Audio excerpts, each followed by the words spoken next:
York's only local show is back on its new home on York's only local station. Guess who's back again. This is the Gary Sutton Show on WOYK. I'm back. Now, broadcasting live from WOYK's downtown York studios inside Wellspan Park, here's Gary Sutton. And welcome to the Tuesday morning edition of the Gary Sutton Show here on WOYK. I'm going to turn that up a little bit. I am Gary Sutton. Martin McKenzie here on a Tuesday as we continue forward relentlessly into the world of news and opinion and fun, and especially fun, and all the things that are going on around you, all brought to you by our presenting sponsor, Barnley Snyder Attorneys at Law, with offices throughout Pennsylvania and Maryland. The firm's more than 130 attorneys provide innovative and effective representation to a wide range of clients across a variety of fields, 29 in fact. We distinguish ourselves, says Barley, by focusing on excellent client service, a true commitment to our communities, and a reputation for results. And I believe that. I've met most of these, or a lot of the attorneys right now, and not most of them, but a lot of them. And just really dedicated to their craft, dedicated to helping people, dedicated to helping businesses grow and be better. You can check them out here locally at 100 East Market Street. They're open Monday to Friday, 9 a.m. to 5 p.m., and it is Barley Snyder, Attorneys at Law, 717-846-8888. That's 717-846-8888. Gary Sutton, Mark McKenzie with you here on a Tuesday morning. Good morning, Mark. How are you? I'm still clearing my throat.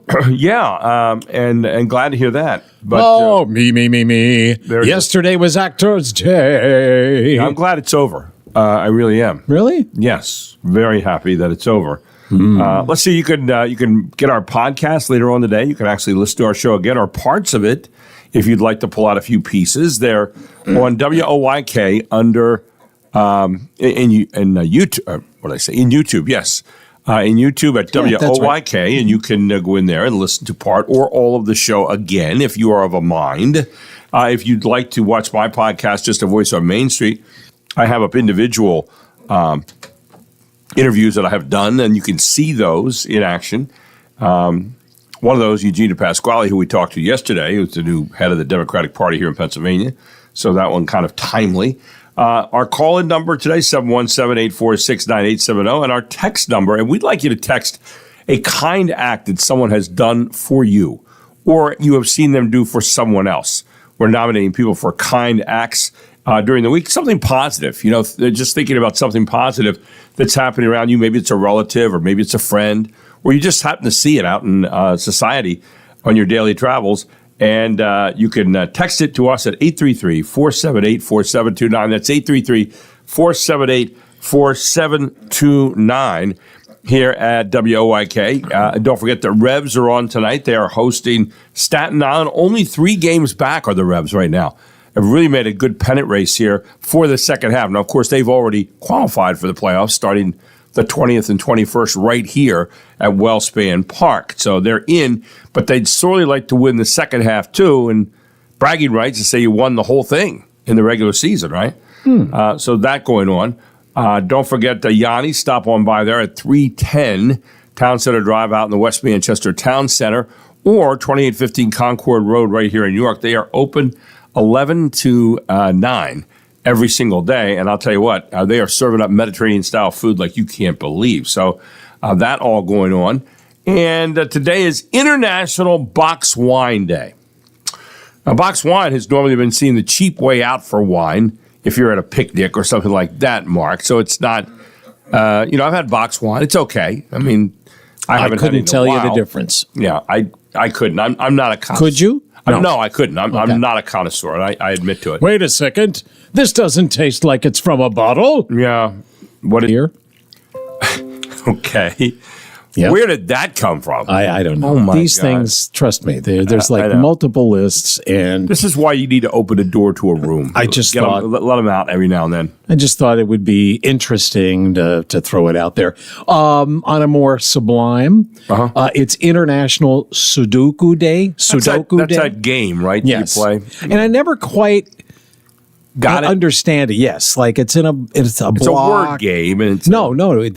This Sudoku is a math game, and it's Oh. you have to use all the numbers. They're only used once, but like the totals, I think that's how you're trying.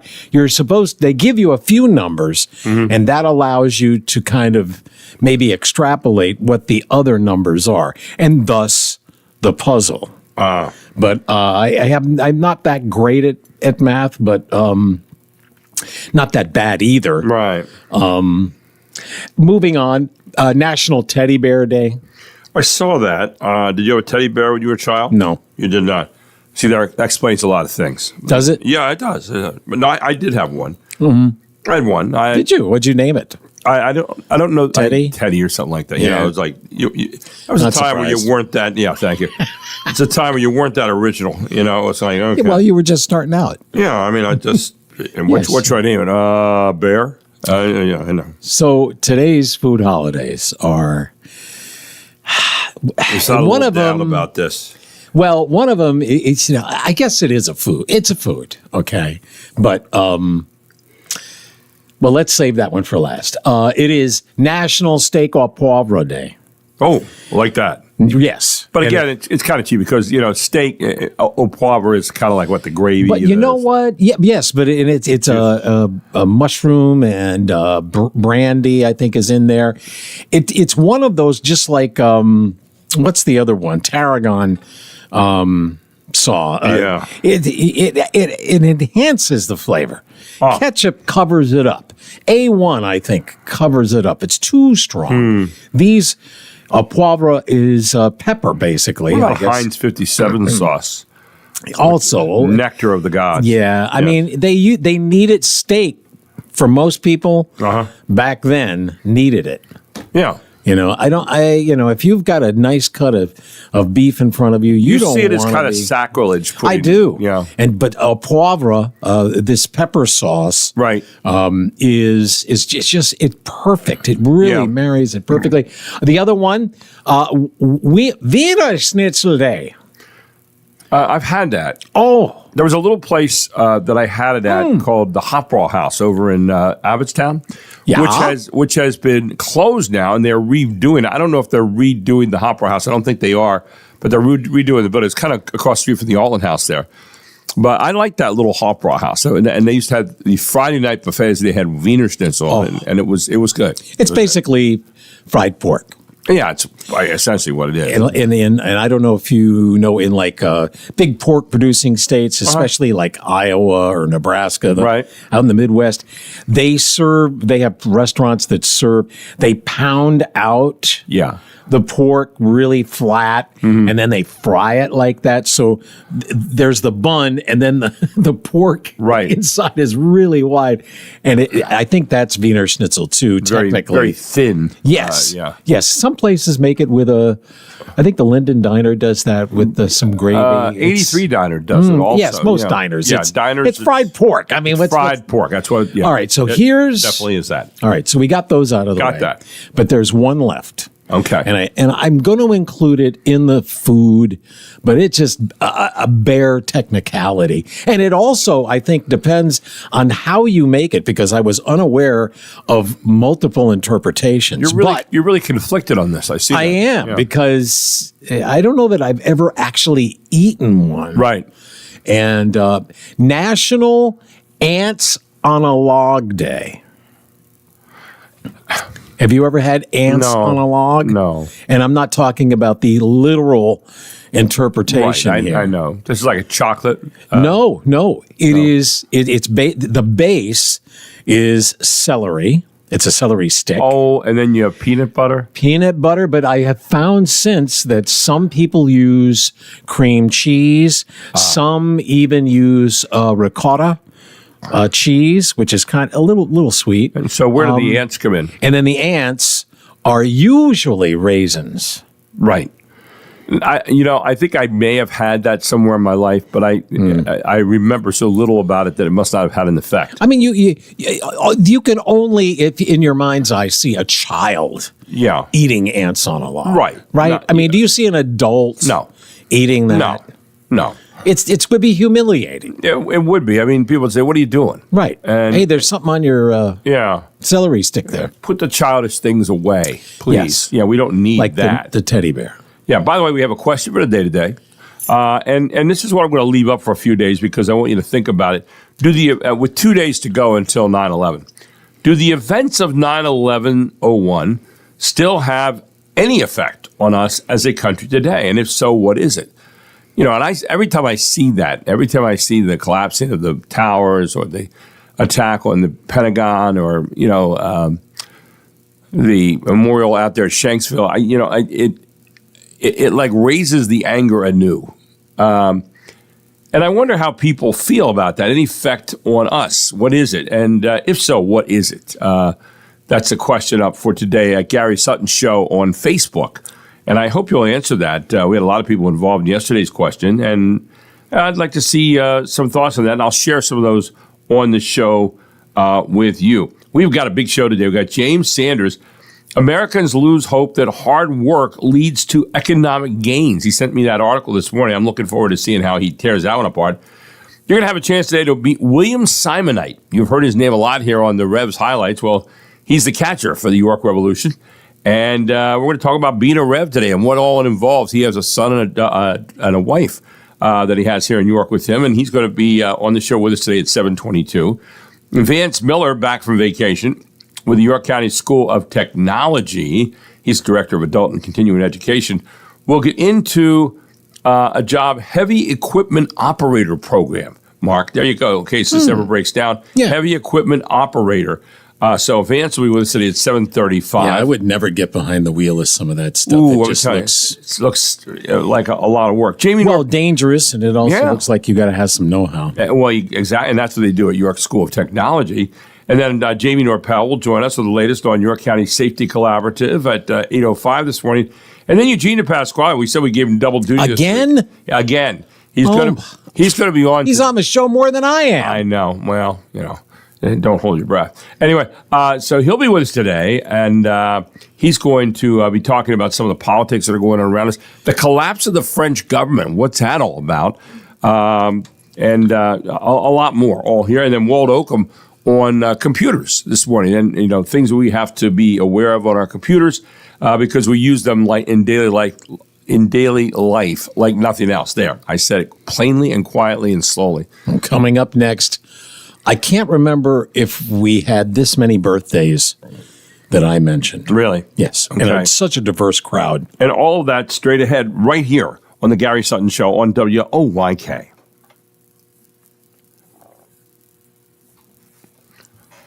Okay. You are on York's home for the Phillies.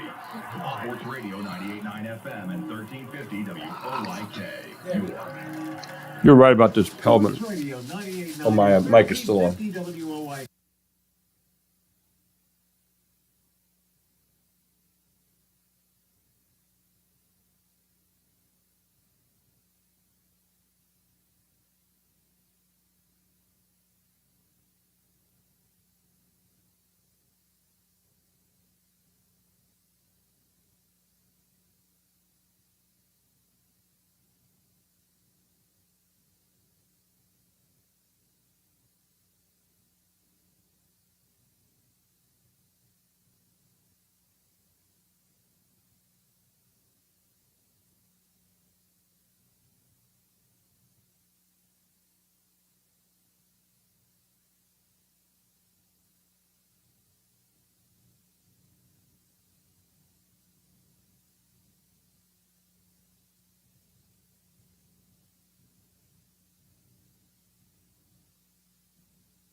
good.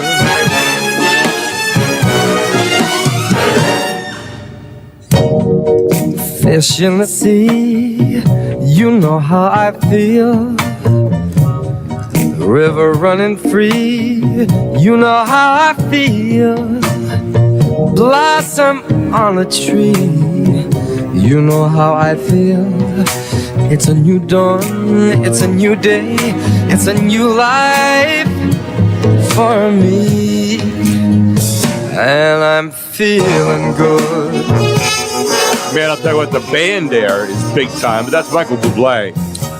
You know how I feel. Yeah. Yes. Well, Feeling Good is the name of the song. And he, I would have ventured to say, probably his biggest hit. He belts it out pretty well there. He does. Really He's kind of, though, like a, what you call him, like a Sinatra kind of. He is. Yeah, very much so. Yeah.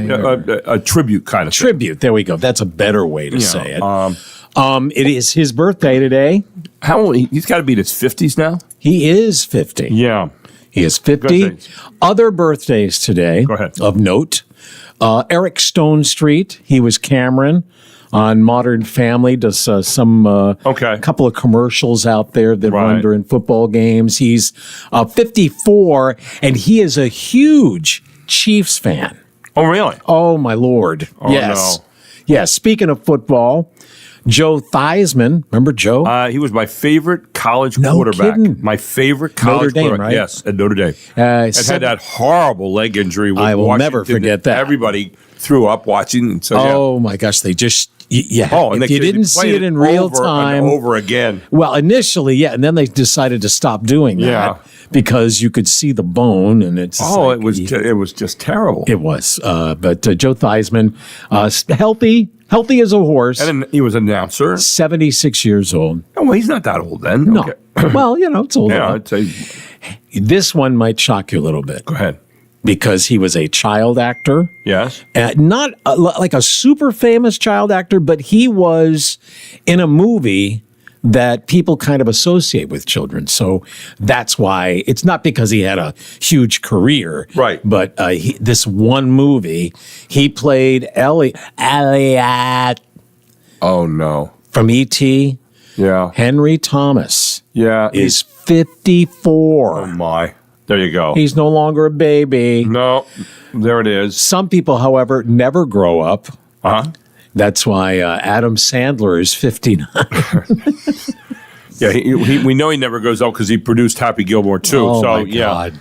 Anyway, he's shameless. Hugh Grant. I got a couple more. Hugh Grant. Yeah, I'm telling you, there's like a lot of birthdays. Hugh Grant, 65.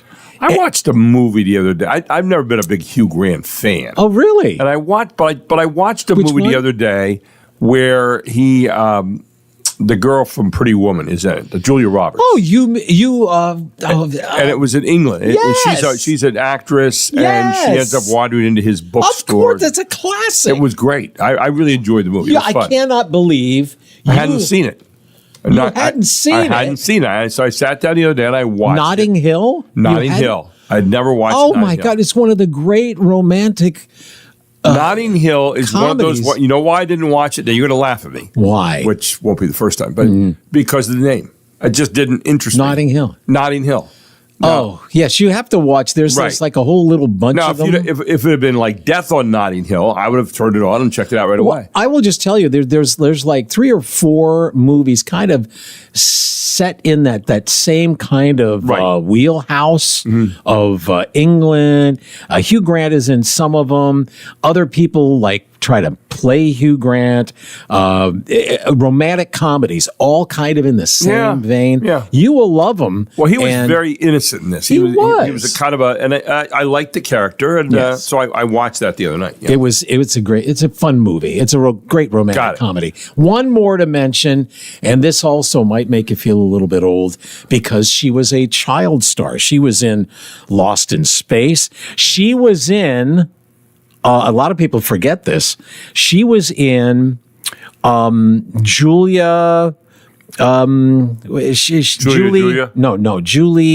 Andrews. Singing from a mountaintop. Oh, Sound of Music. Exactly. And one of the children that she was in charge of as a what would you call that? Mistress, nanny? She was the I guess. nanny. Yeah, nanny. All right, that's a better way of saying it. One of the girls was Angela Cartwright. Yes, I remember her. Dark hair girl. A lot of people remember her and her sister, who was also an actress. If you saw her face, you'd recognize her. Anyway, Angela Cartwright, 73 today. Okay. So now I'm done. There. Now tonight, we've got Revs baseball for you. Coming up on 98.9 FM and 1350 WOYK AM. And it'll be Daryl and I tonight as the Revs take on Staten Island, who is coming in here. Staten Island has won one in a row. And what are they called? The Ferrymen or something? Yeah, the Ferry Hawks, I think. Ferry Hawks, that's what it is. But, thank you. The Revs are knocking on the door of first place in the second half. It looked like they were out of it for a while. Well, guess what? They've closed to within 3 games now. Wow. Lancaster's at 34-20 in the second half. Then it's Long Island at 32-22. They are 2 games back. And then it's the Revs right behind them, 3 games back at 31-23. And they have won, I think, 5 of the last 6 series they played, 2 of 3. But they've already won the first half, so they are in the playoffs. That'll be starting on the 20th and 21st here, first 2 games at Wellspan Park. The Revs, and we'll find out who they play a little bit later on. But I would say get out here tonight. Get out here tonight and tomorrow and Thursday and root the Revs on. Big games coming up. And with a little help from Hagerstown, which is a lot to ask, who plays Lancaster, we could close in on them and win both halves. So the playoffs, so they're looking for a World Series. Is it just of the Eastern League? The fourth, they just played the teams in the Eastern League. There are 4. Okay. They'll put in, I guess, best records and all that. So if you win, is there a playoff? There is a playoff, yes. Okay. There is. And does he play the other? Do they play the other teams? They will play teams in their division, then teams from the other division, I think. Okay. Again, I'm not sure how all that works just yet. But, okay, because I'm always confused. Yeah, I'm confused. These first half, second half always makes my brain fizzle. But that'll be coming your way tonight at 6:10. Daryl and I will be up, and then at 6:30, first pitch on that one tonight. So lots going on there with baseball. I see KFC is, and I'm wondering who the hell asked for this. Are you kidding me? And they ought to have to explain themselves. KFC announced an official line of jelly beans that taste like stuff on their menu because herbs, spices, and candy go hand in hand, don't they? Yeah. Each bag comes with 3 flavors: fried chicken, sweet corn, and gravy. Yum. I mean, have you been to the store? I mean, I would say 20% of the aisles is stuff that is now tasting like other food. Yeah. I don't understand. Is there a need for, like for example, the bacon thing? Lemonade potato chips. I mean, you can't get. I know. If I eat bacon, yes, do I need to have it on everything else that I eat? And the answer is no, I don't. Well, but unless you add bacon, right? Unless I decide to add it, and I want the choice. Now you can say, well, you don't have to buy this candy, and you'll be correct. What is it? Mashed potato jelly bean? I think it's annoying that it even exists. Gravy? Do they have a gravy? I bet you they do. I'm just serious. Yeah, I mean, herbs and spices. I just if I get jelly beans, I want jelly beans. Yes. And I don't eat jelly beans very much, but I just want to stuff in some good candy. And but if that somehow sounds good, this KFC jelly bean candy, you'll have to wait a little while to try them. They're releasing them early next year ahead of Easter. That's from Nerdist, whatever the heck that is. But yeah, I'm looking at these jelly beans and the bag and the bagging of them and the promotion of them, and it's disgusting to me. Well, coming up after the break, there is, media today. I mean, we have women flashing themselves on TikTok and Instagram and all kinds of shenanigans on everything from cable, which are the very few rules, to even broadcast. But there was a time, my friends, way back. Family Hour? When, something happened and they were so sensitive because they didn't want anybody to get overexcited. Right. So they purposely cropped I remember the camera for this event. And today is the anniversary, and we will relive that. And also, what's the most expensive thing you've seen someone buy and basically never use? There's a list of that out as well, all here on the Gary Sutton Show as we get you started on a Tuesday morning right here on WOYK, where it is 6:30.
Love me tender, love me sweet, never let me go. You have made my life complete, and I love you so. Love me tender, love me true, all my dreams fulfill. For my darling, I love you, and I always will. So it was on this date, Yeah. 69 years ago, 1956, Elvis Presley made his first of 3 appearances on the Ed Sullivan Show, and he sang that was the first song, Love Me Right. Tender, and he had just made his first movie, Right. so that he was helping to promote that. Then Hound Dog, Don't Be Cruel, and because it's National Teddy Bear Day, he did Ready Teddy. Yes. He was shot, though, from the waist up. Right. Because his gyrating Gyrations. hips, Yeah. they were very afraid Suggestive. that it would offend the television audience. What percentage of the nation tuned in? It was an unbelievable number. I remember. Yeah, it was not I just saw 100%. this. No, it was like I thought it was in the 80s or something like that. Yes, 82.6%. Yeah, I remember that. And in those days, I mean, you had 3 channels, and if the president was on, it wiped it out for you as far as any kind of Right. entertainment. Right. So, as you were a kid. But anyway, some other things we saw this morning, and I took exceptional interest in this one because I did this not long ago. What's the most expensive thing you've ever seen someone buy and basically never use? It was a new report that says that living the American dream now costs over $5 million. I mean, that's up 14% from last year due to the rising costs of retirement, health care, raising kids, and, everything, basically. But here it was. Here are 3 ways to claw your way to $5 million. Winning the lottery, becoming an NBA star, or not spending money, or stupid stuff. People on social media have been talking about that last one a little bit, not spending money on stupid stuff. Someone asked, what's the most expensive thing you've ever seen someone buy that they basically never, ever use? And the responses are really kind of weird. For example, number 15, a grand piano. Growing up in the Midwest, a lot of families had random pianos. This guy said we had one too. And once or twice every generation, they'd be tuned so that a kid could take a year of lessons. Yeah, my mother had a grand piano that took up the living room, but it was given to her by my first grade teacher, and it was built during the Civil War. And Wow. this piano was unbelievable. Had no nails in it. Had I guess you'd say plugs or whatever. Yeah, the joints. Yeah, the rounded plugs. A wedding dress. They said $10,000 and worn for an hour and a half, divorced 3 years later. So, a wedding dress was a big expense that you think about it, you only wear it for a few hours. I know, but it's a life-changing event. It is. For most people. Yeah, and especially if you only have $10,000 in the bank. It can be a life-changing event right there. But just a thought. Number 13, a gaming system. Someone said, I bought a Nintendo Switch on a whim with a few games and have only played it once. It's still in my closet in the original box. A lot of former gamer adults can relate to that. So a lot of people have spent a lot of money on gaming and maybe It's funny you should don't have very much to show for it. It's funny you should mention Yes. that because today is the anniversary of the Sony PlayStation Oh, there you go. being unveiled. And what's that? I mean, I've never. You don't know used what a that. PlayStation No, is? I never. Well, those are the I know two- what they are, but I just The 2 systems. It was PlayStation or Xbox. Yeah. Which one do you go with? I played the Tiger Woods Wii games. What would that be on? Is that the? I think probably. Well, they're probably Tiger Woods versions on both. Yeah. So I think I would played guess. Wii or one. I'm not sure what the hell. What did you think? Well, But that's one game I've ever played, and I like those. A horse. was it? Did you find it accurate? Yes, I did. Yeah, I did. I thought it was pretty good. A horse. A lot of animals can apply, even pets, but many people don't consider the cost of a lifetime of care when they see a cute baby animal. Like a horse. Apple Vision Pro. Or a gym membership. How many people bought a gym membership and Best have money not you'll ever used it? spend. Oh yeah, if you don't use it. And Mark uses his, I do. all So- the time. But there are a lot of people who buy it, and they buy it, and then they say, "Well, I'm a member at the gym," but they never go. It's more of a social talk about it. Makes you feel like you've done something, but in essence, you've really done nothing. Here's one, number 9, an education. It's unfortunate, but just paying tuition doesn't mean you're going to get anything out of it. You have to actively engage with the learning process. I mean, the diploma itself only goes so far. And we're talking about big things here, the most expensive things you've seen people buy and basically never use. Here was number 8, a boat. How many people buy boats? I have a friend who buys like 3 or 4 boats constantly. He's got like a boat fetish or something, I think, and he's buying these suckers all the time. And I don't get it. Trading them around, I don't get it either. And he only uses one of them. So just to store them and maintain them is unbelievable. And depending on the situation, they can also be a big hassle to use. So you have to really commit to the lifestyle of boats. Number 7, someone said, everyone I know, it seems, bought a Peloton 5 years ago. Remember the Peloton exercise things, the bikes? Yeah. Number 6, collecting tools for fixing things. Someday. A person said, my uncle is not a handyman. He doesn't even do projects, and yet he has a large room full of expensive tools, all neatly arranged and organized. So again, there's something about the having them there with you as the potential for fixing something if you ever grow up. So collecting stuff for hobbies. One person said, if you make me talk about my wife's craft room, I'm going to cry. And someone responded, collecting craft supplies is its own hobby. Thank you very much. There are people who collect all kinds of craft supplies because they look really good. Oh, that's too funny. And you have them just in case you ever decide to do something in a moment where you're not, collecting lint. Anyway, what else? A smart fridge with a giant touch screen.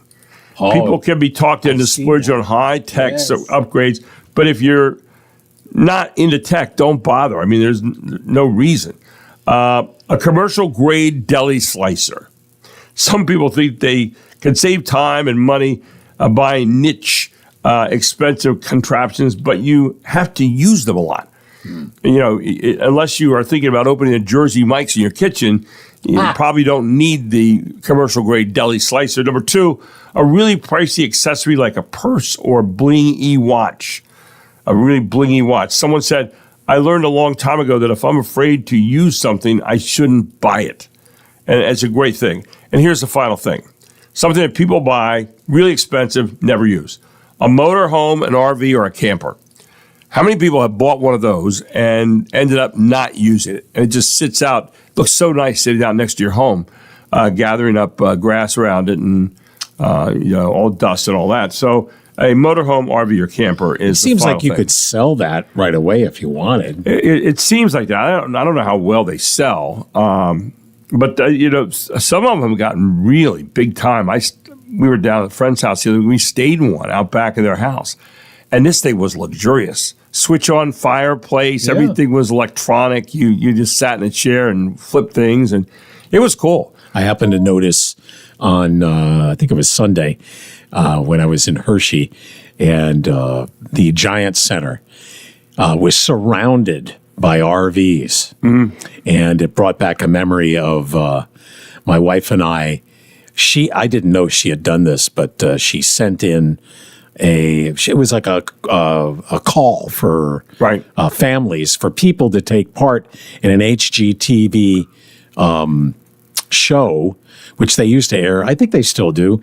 But it was about families going to shop for RVs at the RV show. The largest one, I guess, at the time was in Hershey. So we got it. We were the empty nesters, her and I. And one extremely hot day, we had a camera crew following us around looking for, we were the older people who had their kids move out, and we were looking for an RV. They had another family that had small children. There was another family. There were three different groups, and the show ended up on the air, I want to say March of 2009, and probably ran for a couple of months anyway. But I don't know if I'll have to check and see if it's available on YouTube. This next story will bring a smile to your face. Good. I mean, if you're a 6-year-old aspiring criminal, don't think that your Barbie Jeep will slip through town unnoticed. Here's something you could buy.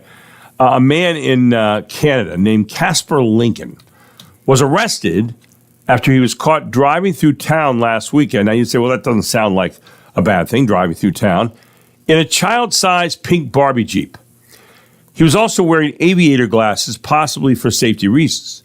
Casper claims he was being lazy and decided to take the Jeep out on a Slurpee run. While a friend walked alongside him, he says he drove on the sidewalk mostly, but he did drive on the side of the road too, and that's what got him into trouble. A cop pulled him over and noticed some real violations. Casper had a suspended license. And he also had a blood alcohol level above the legal limit. Shocking, I know. Because this is totally the brilliant plan of a sober man, right?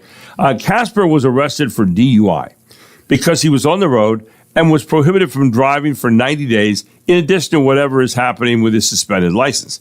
He was not speeding, though. The Barbie Jeep tops out at about 5 miles per hour. Some onlookers got a laugh out of it and were surprised that the police got involved and even everything else they have on their plate. But the police says this is not a laughing matter. Casper insisted he didn't know he was breaking the law and said he has no problems with the police. He even said the arresting officer was nice.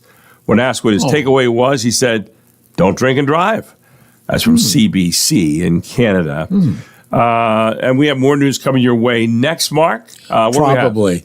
I'm looking for, I actually found this thing on YouTube, so I'm looking to see if there's any pictures of my wife and I. And the 51st season of SNL will be coming up. And a lot of people getting fired. Yep, and a lot of people are going to appear on the cast, including some you may know and remember and even love. All here on the Gary Sutton Show on WOYK, where it is 647.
little Tower Power coming back, one of my all-time favorite groups. Still a Young Man was one of their classic songs. Tower Power is one of those groups that did their own concerts, did a lot of their own stuff, but they also played backup on a lot of other people's stuff, too. Yeah, this is Tower, Still a Young Man. Yeah. Boom. You're still a young man, baby. How many of you like Tower Power? I mean, they're just great horns. They were here in New York. I went to see them all over the place. It's one of the. I've been doing bumpers. We've been using the year. Yeah. But I thought, you know what? We're missing a lot that aren't a lot of songs. So today, That's a good one. Yeah. I'm just finding stuff we either used to have or we like. yeah. We Well, just like. but I haven't probably played, so it's been a while. Wasn't this song, I think this was used as a tribute to a guy who had been an alcoholic. I think when they wrote this, yeah. No idea. This is, you can hear the right here, really good part. Oh, you got a good. Oh, you want to break it down? Can't you understand that I think like a man? Still a Yeah, it It's was, a long it was talk about recovery. Yeah, it really was. It was. I'm pretty sure that they made a tribute on the one album. They said to Bill somebody, and it was they used a saying that the Alcoholics Anonymous uses. But yeah. I'll look that up. I'll see if I get the whole story for you rather than tease you to death with that all day long. Saturday Night Live returns October 4th for season 51. Is that amazing? Season 51, and we finally know who's coming back. The cast will include Kenan Thompson, who seems like he's been there forever. He's great. Yeah, they're holding on to him. Chloe Fineman, Bowen Yang, Ego Nwodim, Mikey Day, Marcelo Hernandez, and Sarah Sherman. I don't watch it anymore, so I'm not familiar I know with most. the names. Most of them. I mean, most of them are good. Now, Michael Che and Colin Yost will return to host Weekend Update. Remember who originally did that Weekend Update? Yes. Was it Dennis Miller? Originally? I don't know if it was originally. Chevy. Might have been, it was Chevy Yes. Chase originally. I'm then Chevy Dennis Miller, Chase and you're not. Yes. Yeah. The cast is losing Heidi Gardner and the Please Don't Destroy trio. Yeah, she's been doing a lot of commercials. Boy, I saw her. She, the blonde hair girl, right? Yes. She's doing a ton of commercials. And those three guys, they play. I guess they were writers as well as sometime performers. And I think I've seen a couple of them doing some outside acting. So well, the guys have confirmed that they aren't broken up though. Ben Marshall joined the cast, and Martin Herlihy will continue to write, and John Higgins left SNL completely. I wonder if Martin Herlihy is that John Herlihy's son, the guy with that big voice. I would ask. Yes, I think there's not that many Herlihy's I mean, son, around. probably like grandson. Grandson, maybe, yeah. So there you go. You have that. Well, yesterday we happened to mention that it was the anniversary of Star Trek, but I forgot to figure out that it was the 60th anniversary, and they're going to be doing, celebrations for quite a while. Star Trek is turning 60 next year, and Paramount is planning a year-long celebration. Announced on Star Trek Day, September 8th, the date the original series premiered in 1966. The festivities include special events, partnerships, a Rose Parade float, and new content rolling out across TV, podcasts, and YouTube. Headliners include Star Trek Starfleet Academy, starring Holly Hunter and Paul Giamatti. Also coming, Star Trek Scouts, the franchise's first preschool animated series on YouTube, and Star Trek Con, a scripted podcast with Naveen Andrews voicing the iconic villain. A new site, StarTrek60.com, will serve as the hub for events and activities. Michelle Polino, Fox News. I wonder if they knew you were available to do con. Well, no, I don't know that they did, but and here's one that not that big a deal, I guess. But Penn State is set to begin the transformational apparel deal with Adidas. Now, Penn State, if you have watched them at all, have been with Nike for a long time. And Penn State is becoming an Adidas school after all. University officials announced a transformational 10-year deal with Adidas Friday. It takes 10 years to transform over as its official uniform, footwear, and apparel partner, ending their more than 3 decades relationship with Nike. The new deal begins July 1st of 2026, the first day of Penn State's fiscal year. Though Penn State did not release financial details, reports like this one from the Center Daily Times said it would be worth as much as $300 million to the university. Adidas will outfit each of Penn State's varsity athletic programs, as well as produce merchandise for sale in all their various markets. Today, we step into a bold new era, is how Penn State Athletic Director Pat Kraft described the deal in University News release. Yeah, I'm an Adidas guy. I love Adidas. I just like the classic cut, the three stripes, all that. I like their clothes. It's. I remember when my daughter was being recruited at Northwestern University in Evanston, just north of Chicago. And we went into this room, and we were out there on the visit, and we were into this room where the field hockey team would gather.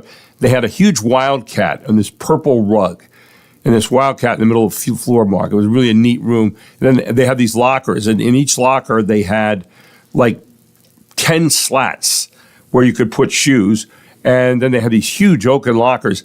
So they opened it up, and at the top, now my daughter wasn't going there yet, but they were recruiting her. At the top, it had her name in an engraved, like a gold plaque with her number. And then they went down, and I remember they had Adidas, because they've been with Adidas for a long time, have Northwestern.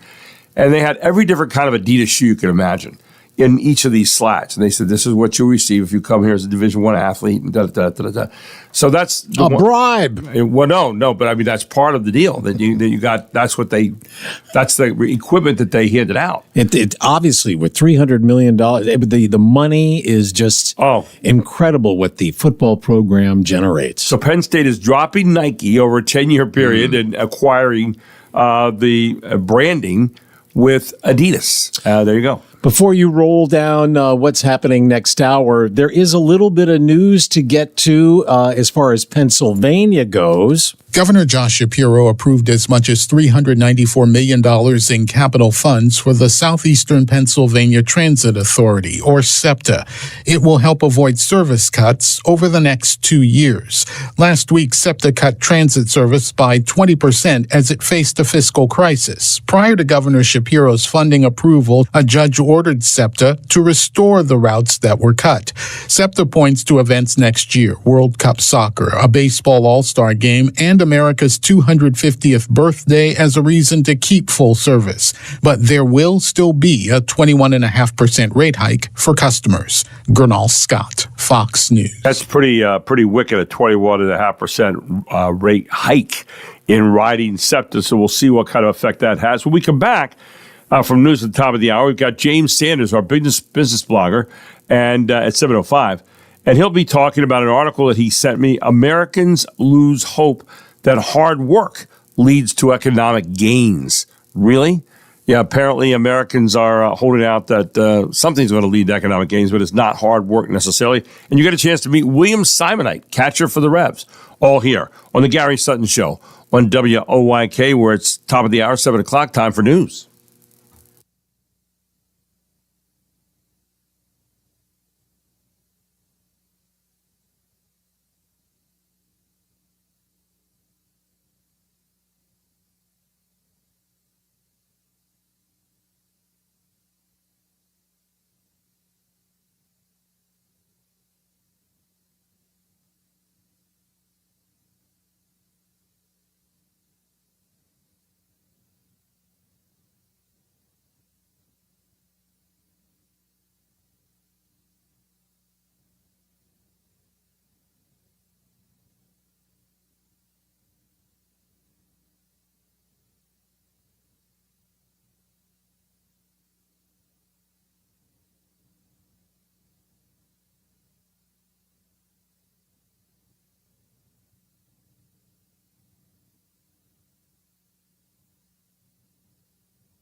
York's only local show is back on its new home on York's only local station.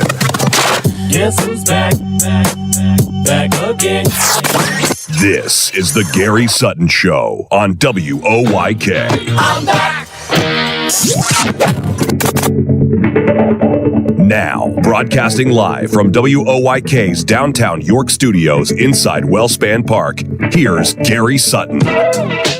And welcome back to the Gary Sutton Show, hour number 2 here on a Tuesday morning. We're at 7:05 on the 9th of September, 2025, 46 chilly degrees outside this morning.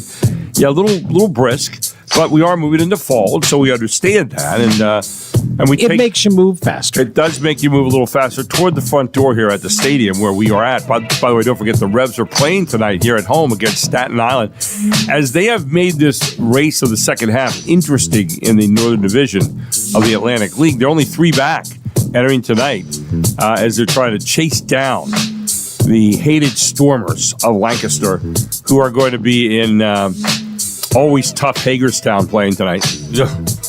Hagerstown's won 22 games all year long. The boxcars. But they did handle Lancaster in one of the last couple of series. I think they won a series from the other week. So they seem to have Lancaster's number a little bit, we hope. So that's the literal boxcars, not the rolling. No, the flying boxcars. I guess it has to do flying. With flying boxcars. Who hasn't? Do boxcars fly? Well, apparently they do. Probably only when it's. Although these boxcars have been grounded most of the year That's for sure. with their records. So, Yes. yeah. But anyway, the show brought to you by our presenting sponsor, Barley Snyder, Attorneys at Law. And Barley Snyder is a strategically based and focused law firm representing businesses, organizations, and individuals in all major areas of civil law. They have over 130 plus attorneys to provide innovative and effective representation to a wide range of clients across 29 different areas. You're going to meet one of those lawyers later on today here on the Gary Sutton Show with a last name that you might remember from around this area. And we'll talk to you about that a little bit later on. But the local Barley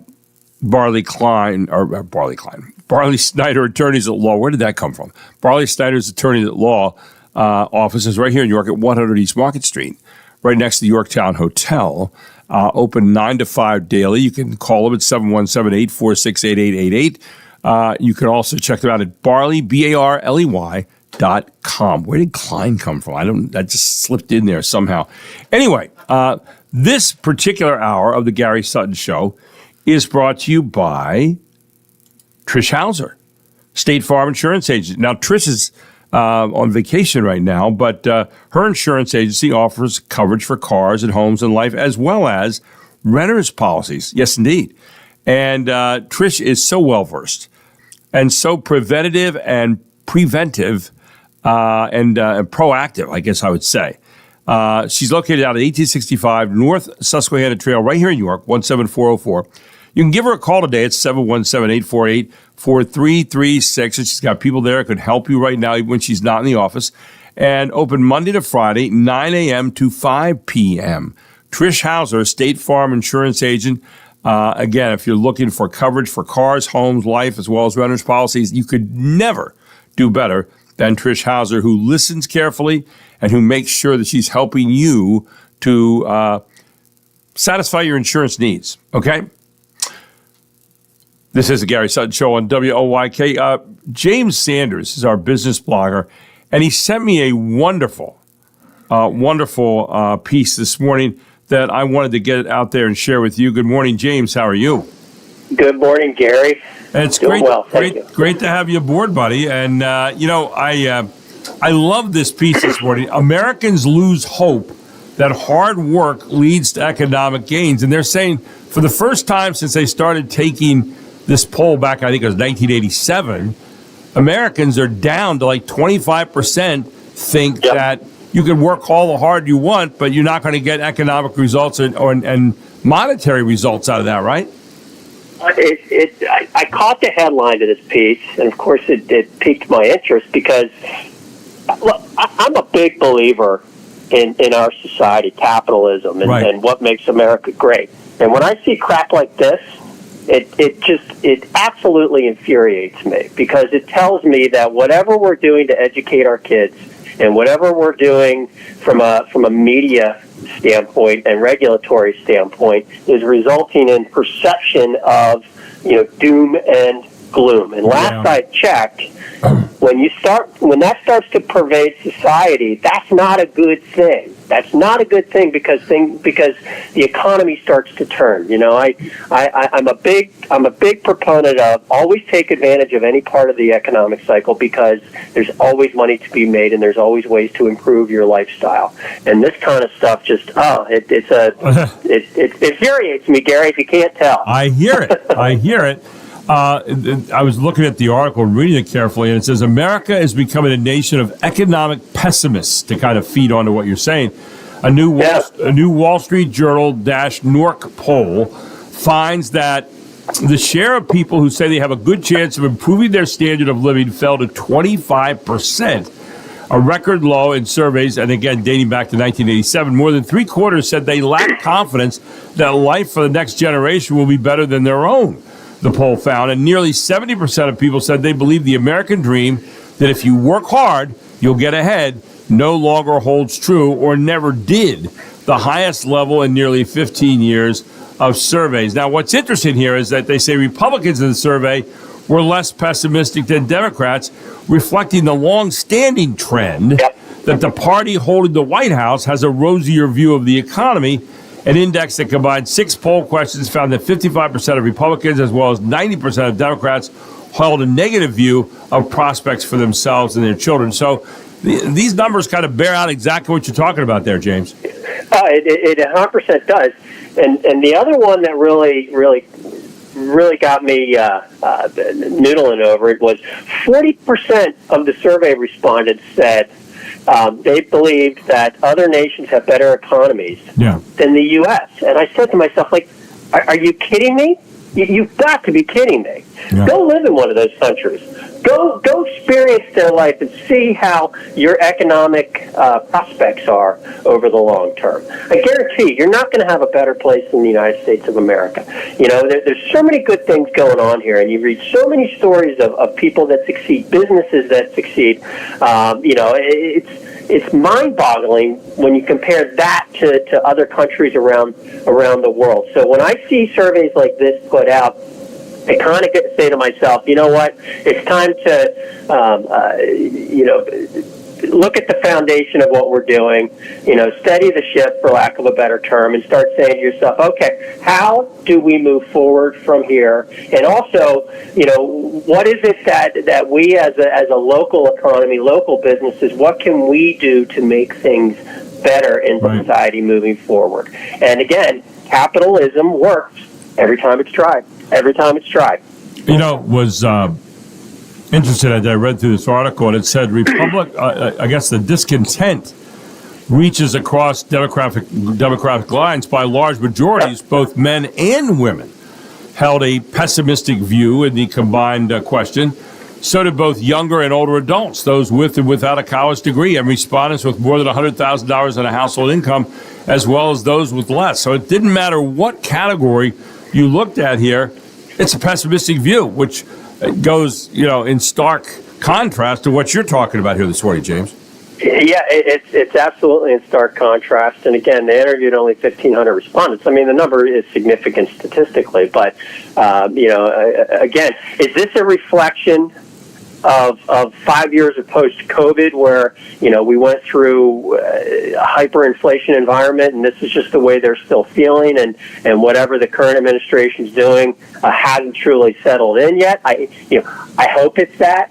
And I hope that, as whatever the administration is doing now to fire up the revenue engines of the economy, I'm not real happy about the expense side of it, but to fire up the revenue engine side of the economy, I hope that if we do this survey 2 years from now, I hope that it dramatically shifts. But as of right now, go ahead. Why do you think we're so pessimistic? Why does this even come out? Even if we're not, why do these numbers come out? Is this a self-fulfilling prophecy for someone? Is it perception?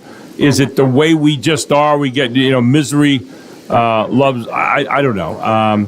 Familiarity breeds contempt. Maybe we had President Trump around here for 8 months talking every day. I don't know. What do you kind of attest it to?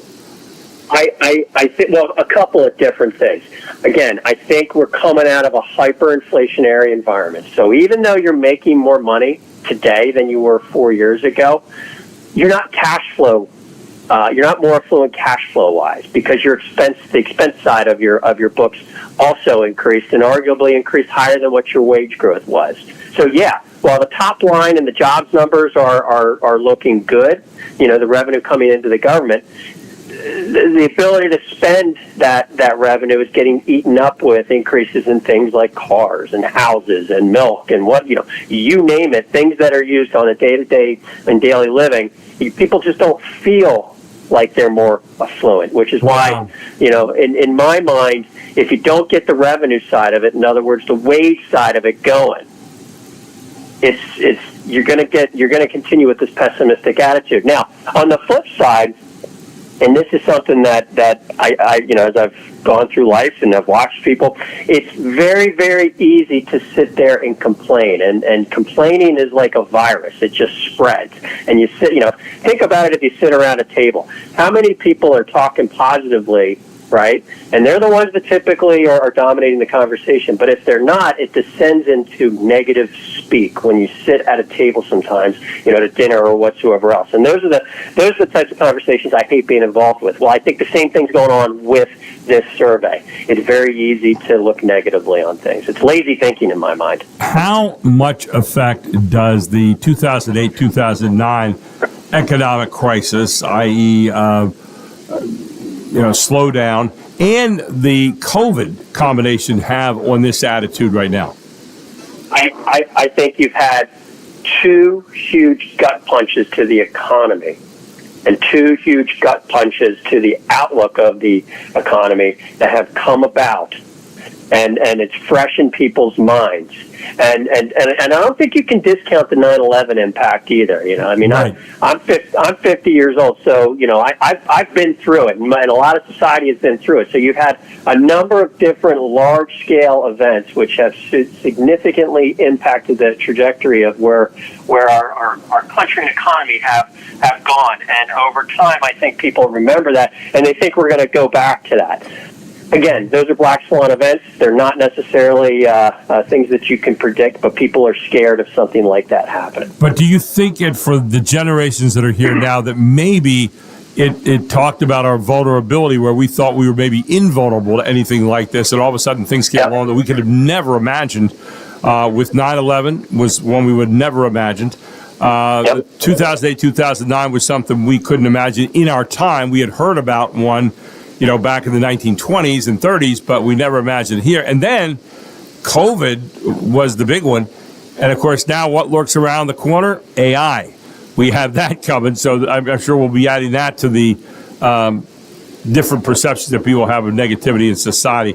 Interesting stuff to be continued, my friend. Thank you, James, for a great article this morning. Always good to break it down with you. Absolutely, Gary. Have a great week. Have a great week. Take care. James Sanders, our business blogger here on the Gary Sutton Show on a Tuesday morning. Yeah, a lot of us don't feel like the American dream is there anymore. If we work hard and we'll accumulate wealth, we always feel like somebody or something is kind of gaming us, I think, in society sometimes. Some of us have that impression or perception, if you will. We'll take a break. We'll come back. You're going to meet William Simonite, who is the catcher here for the York Revolution, when we come back next year on the Gary Sutton Show on WOYK.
Fox Sports Update. Turn back the clock to 1985, not only for the release of Back to the Future. Good morning, I'm Jared Max. Monday Night Football at Soldier Field in Chicago. The Bears honored their 1985 Super Bowl champion team at halftime, arguably the greatest team in NFL history. It wasn't the only 1985 reference in the first Monday night game of the season. For the first time in 40 years, an NFL quarterback making his first start in a regular season game led his team back from 10 points or more down to the fourth quarter to win. McCarthy. Pass is caught, spinning grab by Aaron Jones. And somehow, some way, the Minnesota Vikings are on top. On ABC at ESPN, Vikings rookie quarterback J.J. McCarthy had a slow first start. He threw an interception in the first half, returned for a Bears touchdown. But in the second half, McCarthy completed 8 of 12 passes for 95 yards and 2 touchdowns. He also ran for a 14-yard score in the final quarter that put Minnesota in front 27-17 before the Bears got a short TD pass from Caleb Williams, but Minnesota hung on to win 27-24. JJ, your NFL debut here in your hometown, your family in the stands. You said you weren't going to think about any of that until post-game. It's surreal, your first NFL win, and I just can't be more proud of the guys up front. The defense, they were, it was struggling in the first half for us offensively, and they had our back, in the kicking game. Vikings quarterback J.J. McCarthy with ABC at ESPN. Yeah, the kicking game. Vikings kicker Will Reichard booted a 59-yard field goal, longest of his career, tied the longest ever at Soldier Field. The Vikings have won their last 6 games at the Bears' home, a team record. 2 nights from tonight, Week 2 kicks off in Green Bay between the 1-0 Packers and 1-0 Commanders. Sunday, the 49ers visit the Saints. San Francisco quarterback Brock Purdy, not definite to play, has a serious toe injury, also a bad shoulder. It's Game On with the Fox Sports app, available wherever you download apps. I'm Jared Max. Get more on the Fox Sports app and foxsports.com. And welcome back to the Gary Sutton Show on WOYK. And we want to introduce you this morning to one of the players of the Revolution. He is William Simonite. You see number 11 down here in the field. You see a guy catching a lot of times, playing first base occasionally, doing some hitting now and then. He is William Simonite, one of the leaders of the team. William, good morning. Welcome to the show. How are you? I'm well, man. I'm taking a nice walk in the brisk morning. Beautiful. It's great to have you in this morning. I know a lot of people have enjoyed your play this season. You've been, I would say, I don't know if it's, I'm not in the clubhouse there, but the perception is you're one of the leaders of the team. You're one of the kind of the rocks on this team this year. What do you see your role as this year on the Revolution? Some guys joke around and call me Dad. They call me Team Dad. Okay. I don't know. I think that role naturally falls, on the catcher to manage the pitching staff, and you take a beating. So guys, they rely on you in a way that is, I think, unique to the catching position. But I just try to be, the consistent presence in the clubhouse every day, and show up and do my best on the field. Tell people a little bit about where you're from. I know you were hometown is a place called Glen Elgin, Illinois, or Elton, Illinois, and of course you have a wife and a child. And tell people a little bit about you. Yeah, so I grew up in the western suburbs of Chicago, Glen Ellen. And let's see, I did 4 years of school at Cornell University, graduated, transferred to Wake Forest. I met my wife at Cornell, and we continued dating while I was in grad school, did some long distance while I was playing pro ball, signed as a free agent in 2020, went undrafted in that 5-round draft. The COVID season cut my season at Wake Forest short. Only played 17 games there, and then signed with the A's. 3 years with the A's, IA, AA, AAA. Right. I was drafted in the first round of the minor league Rule 5 by the Phillies. Had a big league spring training with the Phillies, and that was an awesome experience. Mm-hmm. Broke camp with them in AA, went to AAA, traded to the Cubs, AA into AAA, and then was released this spring and came over to York. What's your year in York been like? Tell us.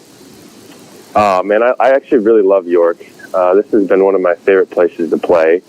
And actually, it's been one of the more fun years playing professional baseball. I think that has to do with, the culture that we have. Winning ball games is always a lot of fun. You guys are in the middle of a hot streak right now, winning, I think, 5 of the last 6 series and really putting a move on Lancaster here. You won the first half, obviously. You're already in the playoffs. But what's the mood around the team right now? I think there's a lot of confidence. We brought in some extra pieces. Rick does a really good job making sure that we have the right pieces for the puzzle. And I think there's a lot of confidence in the clubhouse. You got plunked the other night on Saturday night, not once but twice. And, of course, the second time hurt you. How are you rehabilitating right now? When are you going to be back in the lineup? Well, so I think, I know I'm going to be done for the rest of this year. I broke a metacarpal in my left hand. Wow. And so that was a 95-mile-an-hour pitch to the back of the hand. And I knew it was broken right away. So I got some x-rays in the clubhouse, and, I anticipate getting a surgery here on Thursday or Friday, and it'll probably be 6 to 8 weeks from there. So. Wow. Yeah. So what are your plans for the future now? You and your family are here this year, and then I guess where do you go from here? So I had an offer to continue playing baseball in Puerto Rico and Ponce, and so I'm still kind of waiting to see, what the next steps are with this hand. But I don't anticipate that being. I hope that opportunity is still there for me because 6 to 8 weeks kind of puts me right at the beginning of that season. So right. I want to continue playing baseball, maybe continue showcasing what I can do in Puerto Rico, and the goal would be to get back into affiliated ball. Now, will you be with York for the rest of the season? Will you be out here with the team and so forth? I'm still trying to figure that out with my family. Mm-hmm. If staying in York, I imagine I'll have some follow-up appointments with the surgery. But, trying to figure out what's best for my family at this point because, right. With baseball, it can be challenging spending a lot of time away, and, this could be a blessing in disguise in a way that puts me closer to my family. What's beyond your playing career at the end? I know you're a guy that's pretty thoughtful, and, you're looking ahead. What goes beyond when the days of baseball end?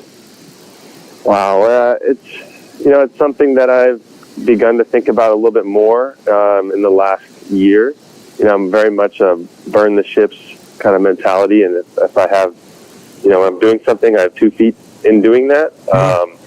But lately I've been making a lot of phone calls to, some of the people that I've met over the years and trying to keep relationships alive. And right. I'm interested in coaching.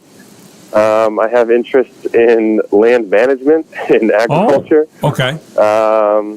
And I'm definitely interested in continuing to work with the Major League Players Association in some role. Right. So, I've been doing work for them, basically volunteering while I've been playing as a player representative. And, I'm curious to see if I can continue to add value to that organization, maybe on the business side.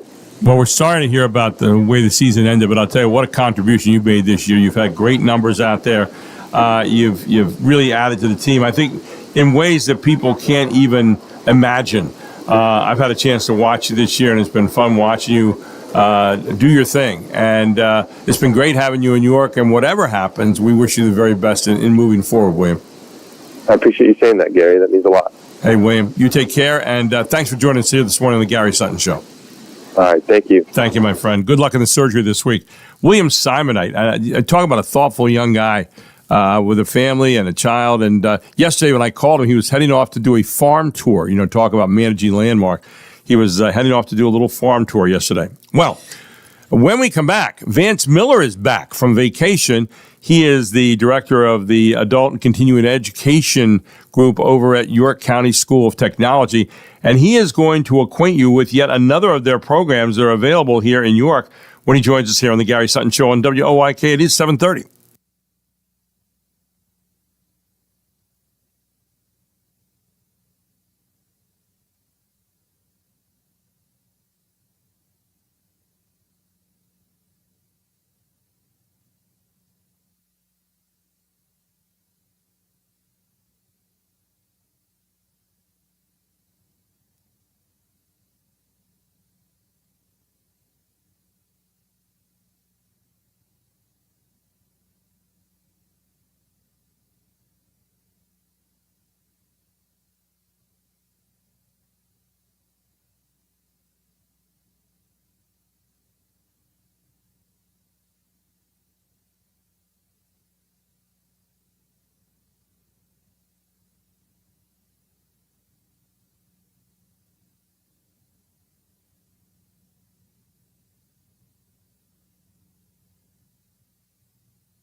Welcome back to the Gary Sutton Show. This hour being brought to you by Trish Hauser, State Farm Insurance Agent, located at 1865 North Susquehanna Trail, York, 17404. You can call them today at 717-848-4336 for questions on insurance, coverage for cars and homes and life, as well as renters policies. They're very personable out there. I've stopped in and visited, and I'll tell you what, they really do a nice job, and they really care. They want to listen to you. They want to find out all about your problems, and then they want to help you get the right kind of insurance that you will need. Again, phone them today at 717-848-4336, and they are open 9 to 5, Monday through Friday.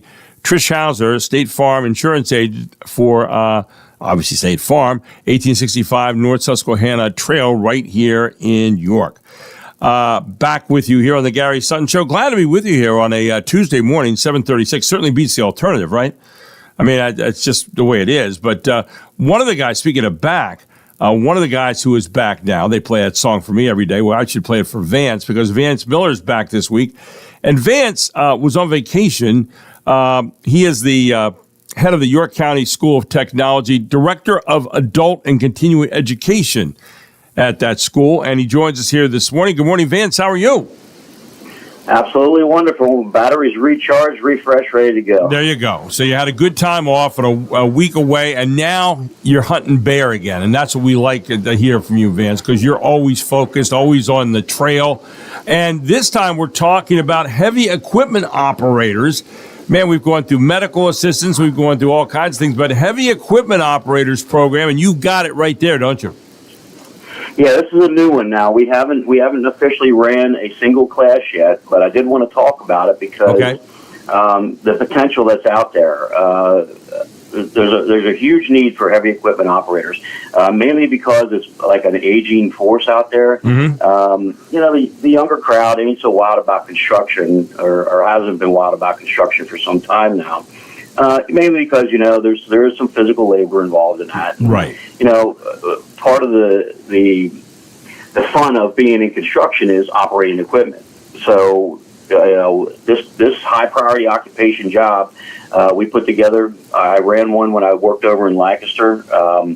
It was very successful. A lot of construction companies got involved and hired people right out of the program. And the interesting thing about this is, we hear a lot about apprenticeships. Right. Well, this program, it's a 400-hour program, and it qualifies as level 1 for ABC Keystone's Heavy Equipment Operators Apprenticeship Program. So if you're a company owner and you have somebody, a laborer, that you want to get them going into that, and you maybe want to run them through this program here late fall, early spring, depending on which one we were able to get one up and running for, and you're into that apprenticeship mode, it's a great opportunity to get them trained up, get them certified on several pieces of equipment, and then lock them into level 2 of the apprenticeship program over there at ABC Keystone. Yeah, for people who are thinking, okay, well, what is heavy equipment? You're talking about bulldozers and excavators and loaders and all that kind of equipment. So stuff you'd see out when you're building roads and different things of that nature.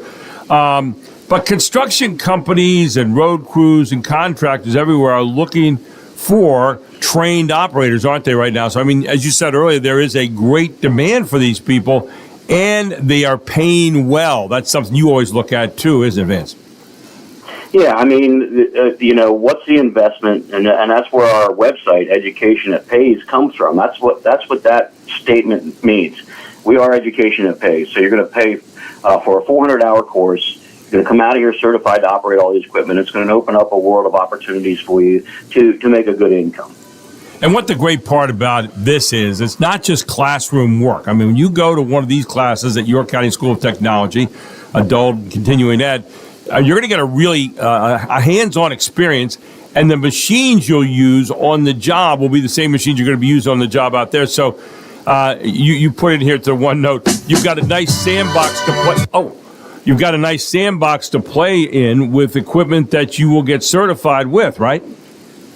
Yeah, and that's the fun thing. I mean, remember back when we were kids, we always had the little construction, what were they? Right.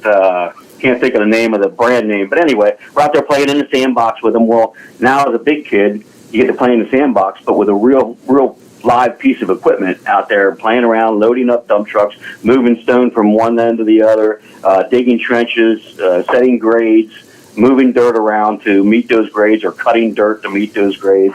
And it's a real live sandbox that every kid dreams about doing when they're young. Now, you always talk about how long the programs are, what the investment that you have to put into it is, how many hours it takes to get certified for the various jobs. How many hours does it take to be certified to work on this heavy equipment? So it's a 400-hour program, and in that program, I think there's 6 or 7 pieces of equipment you'll get certified on. Okay. In that 400-hour span. So I mean, it's a 40-hour week program. Mm-hmm.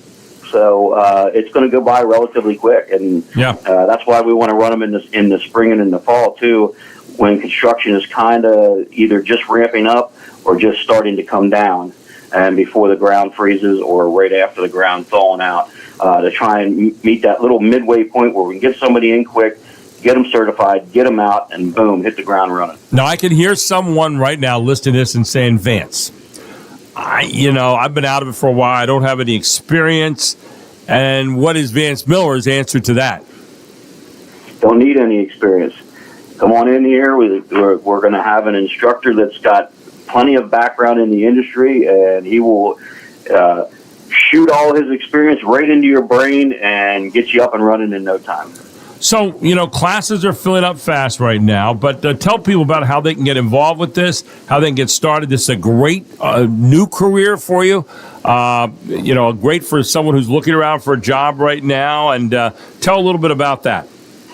So because it's new, it might not show up on the website with a fill-out form for information, but you can still go to the website and contact our recruiter.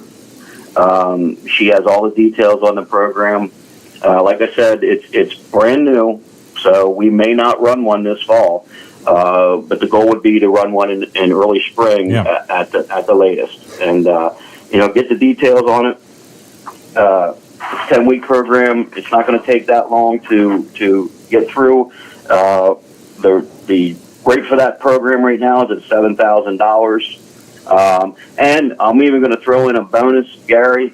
If they come in and mention this show, we'll give them all their uniforms for free. Wow. There you go. So you go in and mention, you heard this is the Gary Sutton Show, you get all your uniforms for free.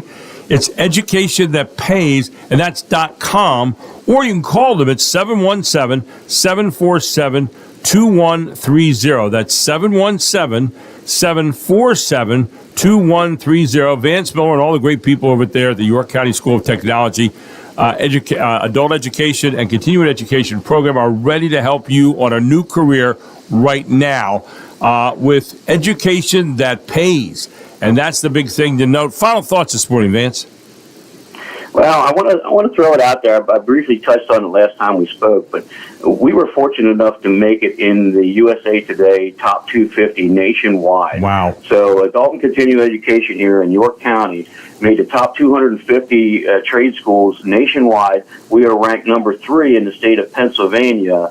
We're number 1 when it comes to public schools. The other two that were above me were private schools.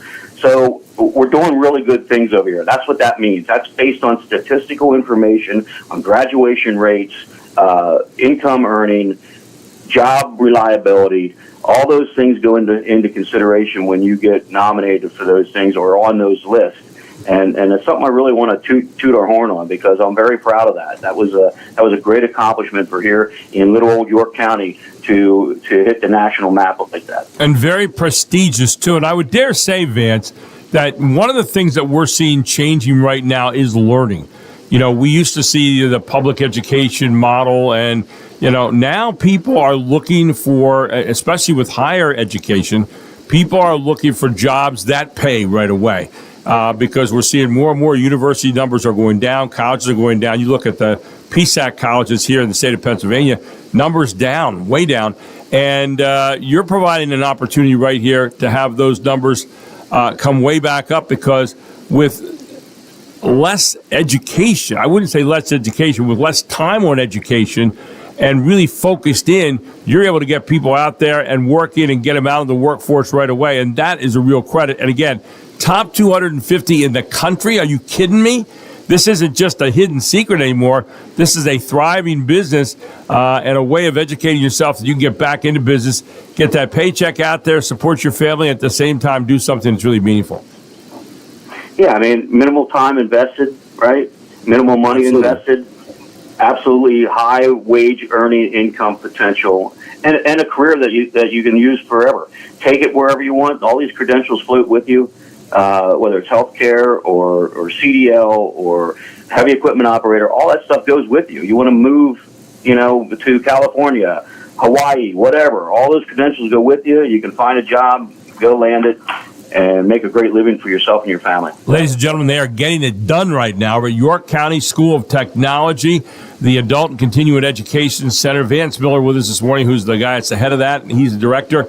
But I'll tell you what, great things going on over there, and congratulations again on being in the top 250 in the country providing these types of educations, Vance. That really speaks well of what you all are doing over there. And I hope people will take a chance of giving you a call, stopping over there, or getting on the website there at educationthatpays.com. Thank you, my friend. Appreciate all you're doing. Have a great week. You too. Vance Miller here this morning on the Gary Sutton Show. I mean, they're doing some great stuff over there, and I keep on being just so impressed with what's going on. Educationthatpays.com. Maybe I could drive a bulldozer. But the problem is you have to do something with it. You can't just drive it down the street. Well, I mean, you got to start slow, right? So, I guess. You can also call them, by the way, Mark, at 717-747-2130. Get out of my way. Here I come. Yeah, there you go. He may not have meant that. Yeah, I'm just saying. Anyway, WOYK News Time is 7:47. Back with more right after this on WOYK.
The Gary Sutton Show here on WOYK. We're talking a bit this morning, Mark, about, I think with James Sanders, a little bit about the effect of COVID, the effect of 2018, the economic setback then, the effect of 2001, 9/11, and the effect today of some of the things that are going on. And I was reading an interesting article this morning about a Pennsylvania senator who is trying to urge his colleagues to combat a statewide school truancy problem that we're having right now, which he calls an educational crisis. Of course, every one of these politicians calls something a crisis, but across the Commonwealth, schools attendance is dropped like 85% from the coronavirus to about 78% in the 2023-24 school year, according to a state senator, Tracy Pena. I think he says Pennyquick. Pennyquick is his name. He said, quote, "If students aren't in school, they simply are not learning." Well, thank you for that. Was this opposed to watching from home? Or? Yes. Yeah. So they're at home. Yeah. They're just not in the building. Right. His thoughts are to boost attendance rates. Pennyquick came in, is in late August, introduced a bill that would increase data collection on truancy and try to help students before they slide into the chronic absenteeism. The bill is Senate Bill 984, and it would result in state education officials to track and report truancy rates on a quarterly basis, and would promote early intervention system that links families with support from local resources. So he's saying we need to do something about this, that kids are dropping behind, that this whole thing of remote learning hasn't worked. And a lot of people, everyone I've talked to has said the same thing about that this has left us in the hole as far as kids being behind. So we'll see. Is it different in other countries? I don't know. I would suspect it would be the same as I think about this, but I don't have any right here off the top of my head. I don't have anything to kind of back that up. Well, let's talk about going back to school and, people who are of the retirement age or have retired. Many people say, oh, I'd like to go back to school, or I'd like to do something that I wasn't able to do when I was younger. And that's what this guy did. Kent Broussard is living proof you're never too old to live your dream. For years, he wanted to gain a spot on the Grammy-nominated marching band that has played at events all around the world. So after retirement, he applied for and was accepted to Louisiana State University as a student, and he relearned his favorite instrument, a 30-pound sousaphone. He played the sousaphone in high school and at Louisiana University till he graduated, but that was back in 1980.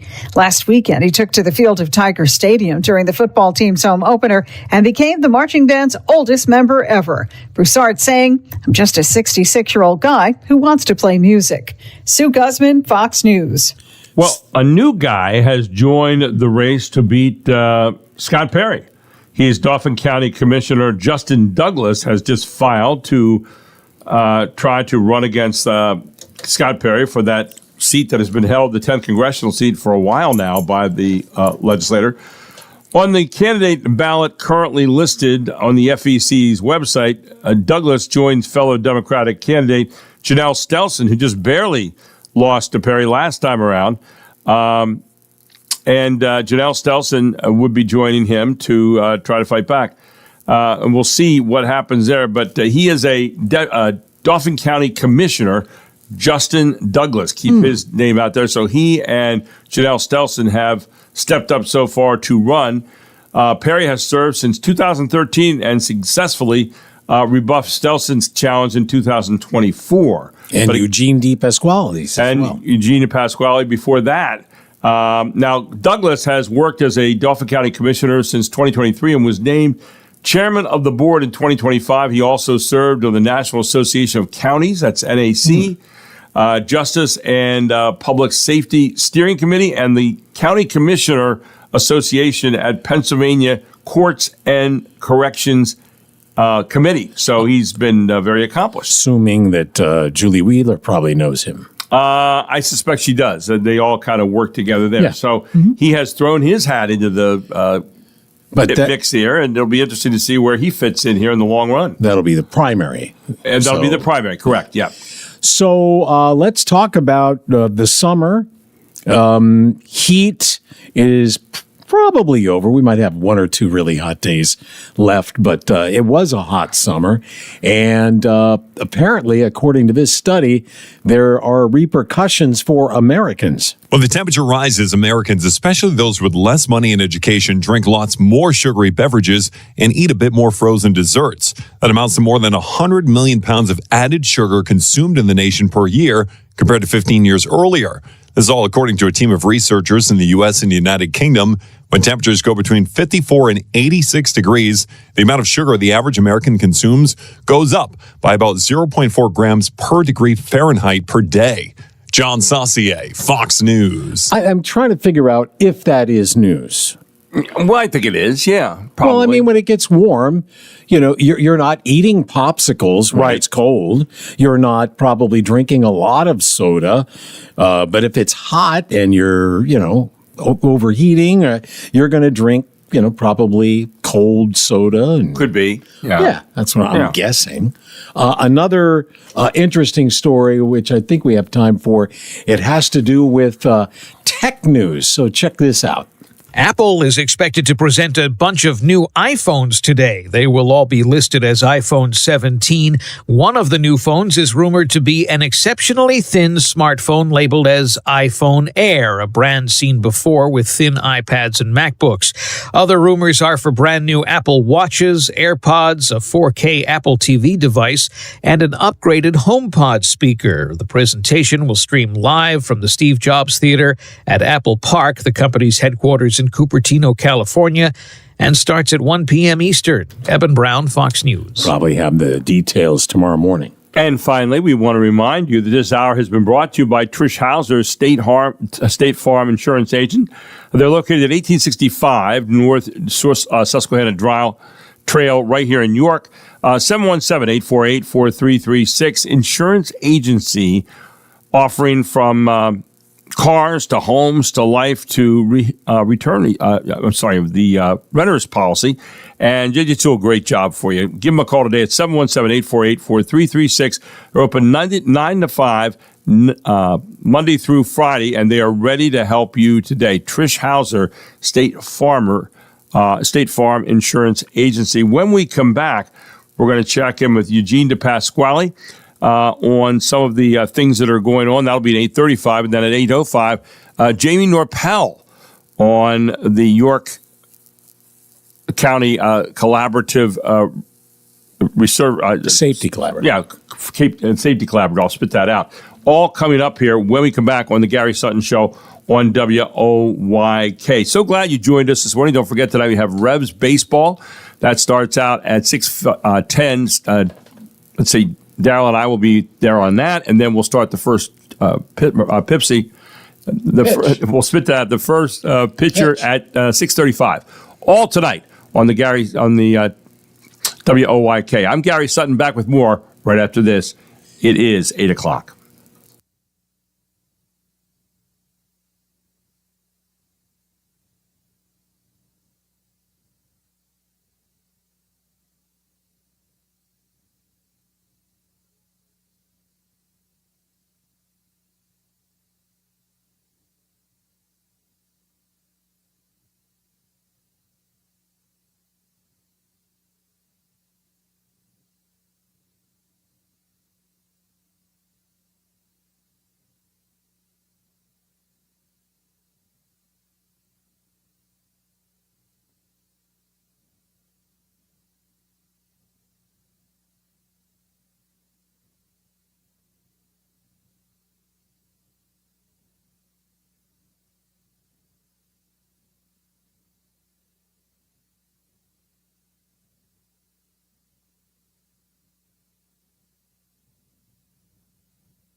York's only local show is back on its new home on York's only local station.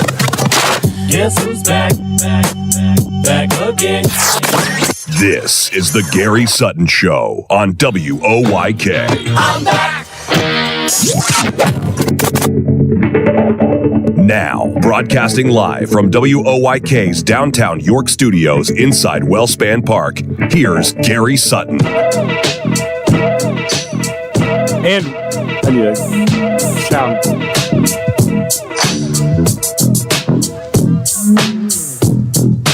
I don't have any sound.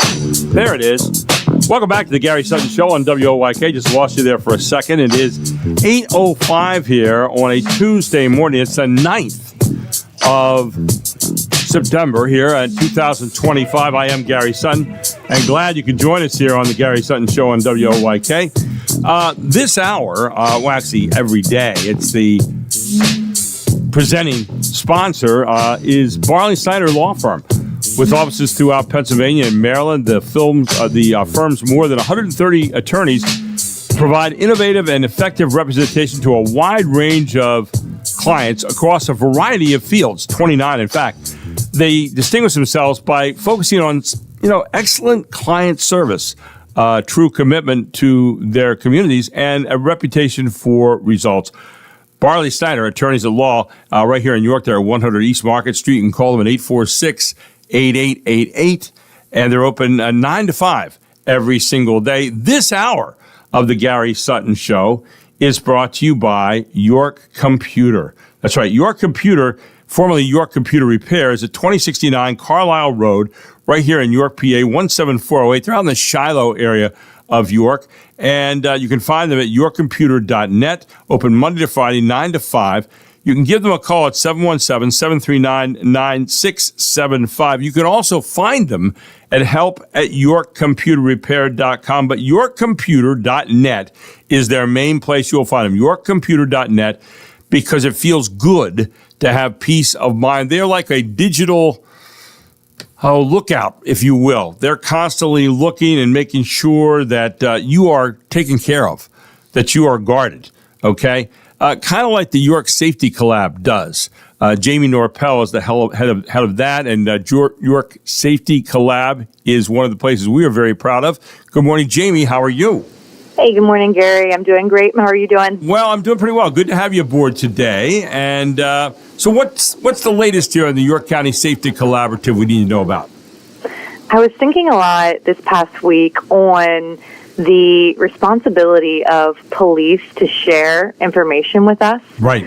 I was thinking about where is the line?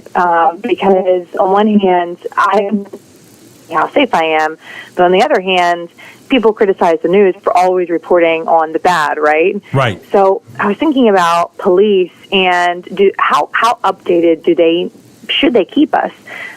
Because a lot of it also has sensitive information with investigations that are ongoing.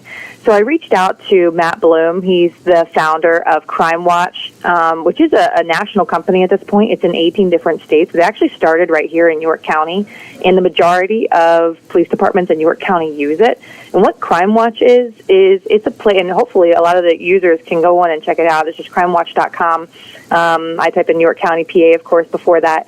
But what it does is it shows you live updates of what's the most concerning things that are happening in your community. So they put on there, for example, like most wanted, or they have a data system that shows you maps of where different crime is happening. Well, I will say that Matt is updating that, so stay tuned for that. But on it, what really impresses me about it is that the police have made a commitment to share information with us, such as the type of crime, where it's happening, most wanted, warrants, information like that. But then I do feel as a community, we need to share information back, because a lot of these platforms, a lot of the police departments request tips And so what you can happen is when you go on and you can see, like a lot of times there are camera angles of people that may have committed theft from Walmart, right? Okay. Or various areas around your county. And they're asking for the community, hey, do you recognize this person? And so I was talking to a command staff at one of our municipal police departments, and they said that your county uses it. They're like, we show up. Now, part of it is like, Gary, do we like tattling on each other? Yeah, I hear you. like I know who that is.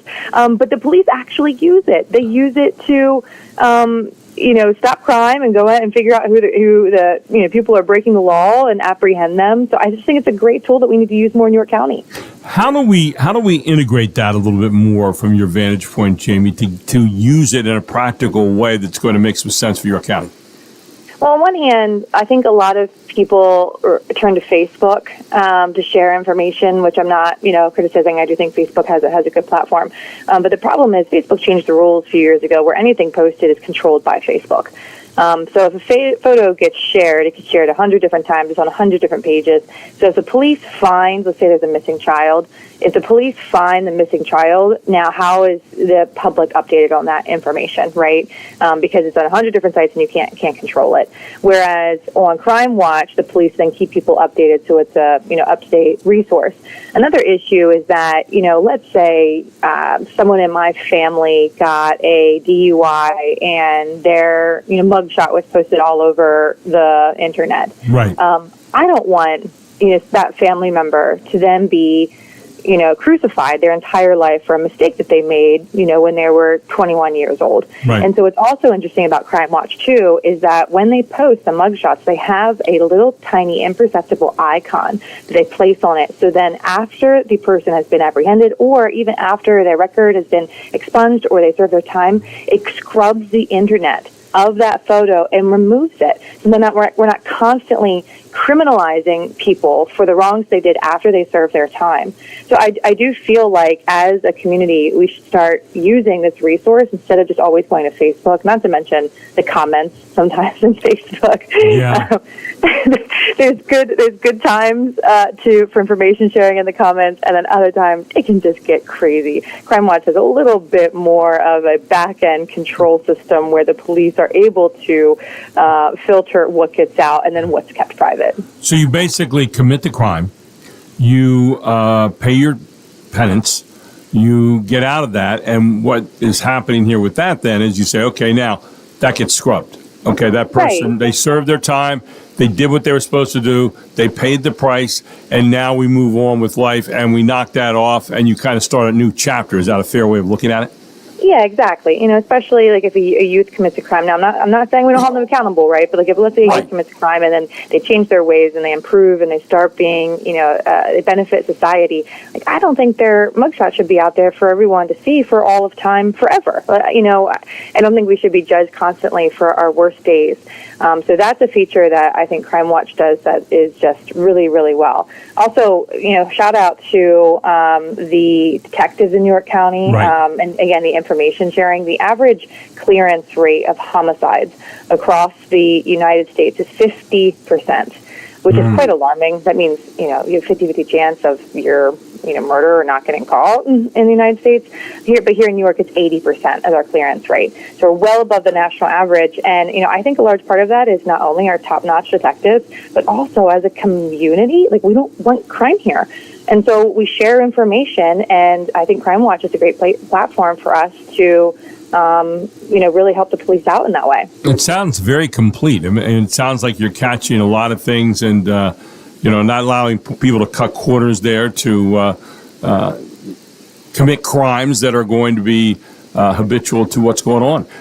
One other any other thoughts this morning on the visit you had yesterday? About the what I had yesterday? Yes. Not the visit, but the information that you were gathering. Last final thoughts is that police departments actually pay for this product. Yes. And so it's free for us to use. And because, and again, not every single police department uses it, but the majority of York County does.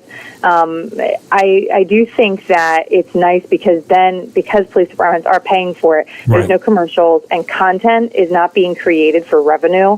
There's no ads on it, and then also the data is private. It is then owned by the police departments. And again, I like that the creator is Matt Bloom, and you can look him up on LinkedIn. You can like have a conversation with him. Like, he's a local guy that has created this great resource. So I like that he doesn't sell the data or commercials, and that it's free for the public. I wish every police department did it. But just a shout out to the technological ingenuity that is York County, that someone created this here and it's thriving. So it's a nice intersection of the power of computers and technology with crime fighting. Well, I'll tell you what, some good stuff going on here, and you continue to amaze me every week with all the things that are happening. Thank you, Jamie. We really appreciate it.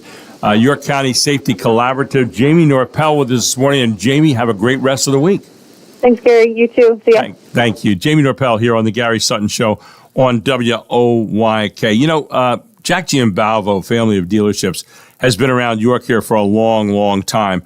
And Jack Giambalvo started it years ago, and his son John continues on. But they want me to remind you right now that, summer heat waves wear tires faster, and proper tread depth and rotation improve grip, especially on wet upcoming roads. So right now, take care of that and be ready as we get into fall right now for your car. But I do want to remind you, by the way, if you're looking for your next ride at Jack Giambalvo, they've got hundreds, and I mean hundreds, of pre-owned vehicles across 6 locations: SUVs, trucks, sedans. We've got all kinds of imports and domestics. Whatever you're looking for, they've got the make and model to fit your lifestyle. When you buy used with Giambalvo, you'll get free lifetime vehicles in your household, free lifetime state inspections for your car and even other vehicles in your household. Plus, your first oil change is on them. Jack Giambalvo Family of Dealerships, all the brands you want, hundreds of vehicles to choose from, backed by the community for over 50 years, right here in York, Pennsylvania. Shop online and anytime at GiambalvoPreOwnedInventory.com. That's GiambalvoPreOwnedInventory.com. Giambalvo Family of Dealerships. Experience the Giambalvo difference today. We'll take a break. We'll come back with more here on the Gary Sutton Show when we meet yet another of these lawyers. Tom Platz will be our very special guest next in our Lawyer Moment on the Gary Sutton Show. It is 8:16.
the Gary Sutton Show here on WOYK on a Tuesday morning. Don't forget, the Revs play tonight. It'll be 11:10 airtime.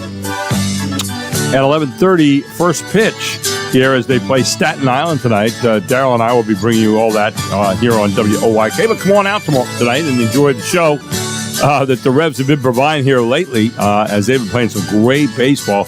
And I know one of the guys that has been a big part of believing in the Revs has been Tom Platz, who is on our Lawyer Minute here this morning on the Gary Sutton Show. He works at Barley Snyder, and he's with us here this morning. And, Tom, I know you learned baseball early, and you've been a baseball fan ever since, right? That's right, Gary. Thanks for having me on. I think the last time I may have ran into you in person was at a Revs game. Exactly right, and I had a chance to see you there. And I know, if you're in the Platts family, you grew up playing baseball, whether you liked it or not, right? No, actually, because you liked it. And your dad was very involved in that. But it's great to have you in this morning. Thank you for joining us here on the Gary Sutton Show. Oh, glad to be here. Yeah, thank you. Well, Tom, you're an attorney at Barley Snyder, and I want to talk to you a little bit about, what you do. You're part of Barley Snyder's business and real estate practice groups. But what's neat is you've come full circle. I mean, you're a York Suburban grad, you're a Penn State law degree, and now help businesses and families here. What kind of work do you do on a day-to-day basis, Tom? Yes, so focusing on business and real estate, largely I'm helping draft contracts, review contracts, helping perform real estate transactions, and really guiding clients, whether they're business owners, new entrepreneurs, with purchases, sales, compliance issues, really a wide variety of issues. I would say, my goodness. And outside the office, I know you're not just into the law books, you're into pickleball and family time and even volunteering. Tell people a little bit about that as well. That's right. Speaking of baseball, my nephew just started his first Little League season, and I'm also a regular volunteer over at Catholic Harvest Food Pantry. Really enjoy the team of volunteers and employees they have over there. Just a great organization. Tom, I want to rotate back here to the essence of your job. I mean, you kind of help clients with business formations, with contracts, with real estate transactions. Take us inside that a little bit and give us an idea of what that really looks like. Yeah, so that could be it could be a developer wanting to start a planned community, and we'll assist them through all the steps along the way. It could be an individual who has decided, hey, I want to get underway with entrepreneurship, and they are starting their first company and kind of guiding them in the right direction of what type of entity would be the best match for them. Now, when you got started in all of this, what really kind of set you off? What was the bug? I mean, you caught the bug back in law school, right, at Penn State's entrepreneurship clinic. What got you started on this whole deal? Yes, that was just a really great hands-on opportunity with the entrepreneurship clinic up at Penn State. I realized I like transactional work. It's a great opportunity to kind of build towards the future with setting up businesses and helping them grow. What's your biggest satisfaction when you get involved in this, where you're helping people with business, you're helping people get out of the starting gate, so to speak, and you're helping people with moving forward? I think just getting to see their excitement as things unfold, and they oftentimes come to us with problems that they know they want to tackle, and then we actually get to help break those down into manageable steps and check them off one by one. And it's great to see things move forward, and especially being back in my home community. I really love seeing entrepreneurs in York specifically, but greater central PA grow and thrive. We're talking with Tom Platz this morning of Barley Snyder, Attorneys at Law. Tom, I know you talk about playing pickleball and family time and volunteering, but you do some other things too in terms, you have a niece and a nephew, and you love the Bills, which I'm sorry to hear about, and Penn State. But tell us a little bit about some of the other things you're doing right now, because one of the things that Barley Snyder does, and I've noticed this from all the various lawyers we've talked to in our Lawyer Moment, is you get involved outside of just the workplace every day. Tell us about that. Yeah, that's right. This past weekend, I really enjoyed participating in an an opportunity called Wills for Heroes, and that involved pro bono legal work helping first responders and veterans with drafting their estate planning documents. So there's lots of opportunities through the York Bar Association and things like that. And Barley, I think, really encourages us to give back. How did you ever get led astray there to be rooting for the Bills, by the way? I just wondered what happened there along the way. Okay. Well, I will say I came by it honestly. My mom is a proud Buffalo native. So, yeah. Okay, so we won't be too tough now because I know Mom and she's a great person. You also volunteer with friends at Catholic Harvest Food Pantry. And one of the things we hear back from the Barley Snyder people, and you're doing it right here, is giving back to the community all the time. The Catholic Harvest Festival Food Pantry. Tell us about that.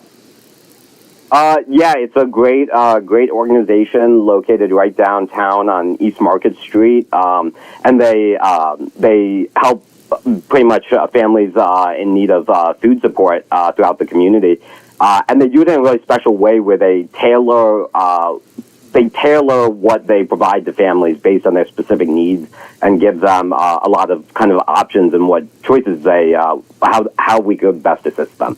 Tom, what would you say about Barley Snyder? I often call him a gold standard here because you have like 29 disciplines you work across those areas. You have over 130 plus attorneys in Pennsylvania and Maryland, but right here in New York, obviously, where you're most concerned, you've got people who are ready to help other people. What would you say about Barley Snyder as a place to work, as a place for Yorkers to use? Yeah, I can't say enough good things about all my colleagues, the team. I'm very proud to be a part of at Barley. Very hard workers who truly care about our clients and want to come to good resolutions and treating people well along the way. Well, we certainly appreciate your time this morning, Tom. I've known you for a while, and you do just a great job. And it's good to have you here with us this morning, and looking forward to talking to you again very soon. And are you going to be going to some of the York Revolution playoff games coming up here on the 20th? Yeah, I'm looking forward to it. I hope they have a great postseason. I think they're going to. And again, great to have you aboard this morning. Great to have Barley Snyder as our presenting sponsor here on the Gary Sutton Show. And this morning's very special guest, Tom Platz. Tom, have a great rest of the week. Thanks for joining us this morning, my friend. You too. Thanks so much. Tom Platz and all the good people at Barley Snyder. Check them out today. They're at 100 East Market Street right here in York. You can give them a call at 717-846-8888. And they are open Monday through Friday, 9 a.m. to 5 p.m. Tom Platz, one of the great attorneys over there at Barley Snyder Attorneys at Law. Mark? So it is, just to recap our days for today, it is September 9th, International Buy a Priest a Beer Day. Buy a Priest a Beer Day. That's if you need an excuse, there. I guess police, priest needs help too now and then. If you need absolution, start with a beer. Don't drink too much. It's International Sudoku Day. Yes. So that's the math puzzle. And I'm not so is it Japanese? I'm not 100% sure. It should be. I mean, it sounds like sounds like it should be. National Teddy Bear Day. Yeah. And then the food. I just gloss over my whole thing about Teddy Bear changed when I saw the movie Ted. Because that was really foul. I mean, you got this cute little teddy bear who's foul mouthed, and it was really bad. So my whole look at teddy bears changed in that moment. Yeah, and that's understandable. Thank you. There are 3 food holidays of note. One is National Steak au Poivre Day. That's normally steak doesn't need anything. Yeah. So, but if you're going to have a sauce, a pepper sauce is what you want, a little brandy and a few other things, and it just melds perfectly with the steak. Another one is Wiener Schnitzel Day. Yeah, you said that earlier. I don't like Wiener Schnitzel all that much. Really? The bean pounded, and then it's like got the little French fry kind of thing on the outside. Mm-hmm. Yeah. You don't like that? Well, there's other things I like a lot more. Put it that way. Yeah. I like Wiener Schnitzel, though. Okay. And a little gravy on top, that'd be nice. Okay. But this particular food item is a specialty. Usually, whenever I think of this, I think of Mom, emptying the fridge, looking for, all right, well, like maybe if I put this on top of that, on top of that, the kids will eat it. It's National Ants on a Log Day. Yeah, you mentioned that one earlier. So it is the log is the celery, right? Celery stick, and then they fill Peanut it butter.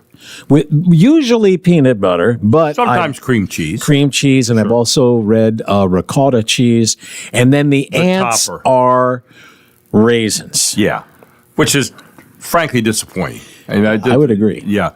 When we come back, we're going to be joined by Eugene DePasquale again. But this morning, we're going to be talking about issues, things that are happening around us. A lot of people are talking about the Epstein case, and does that have anything to do with Donald Trump? We're talking about no budget yet. There's news for you.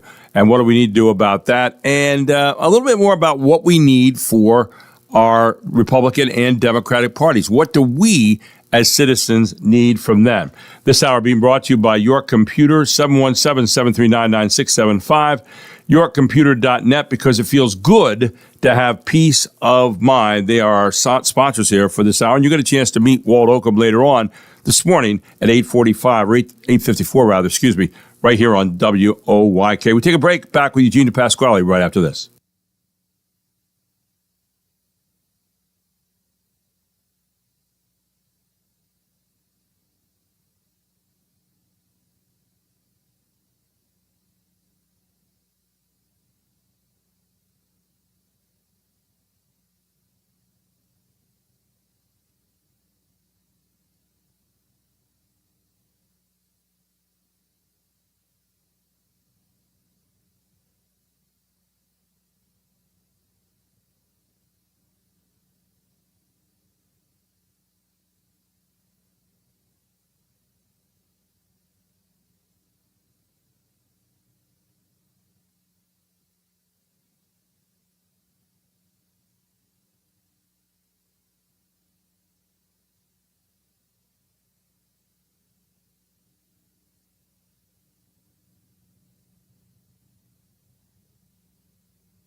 Sounds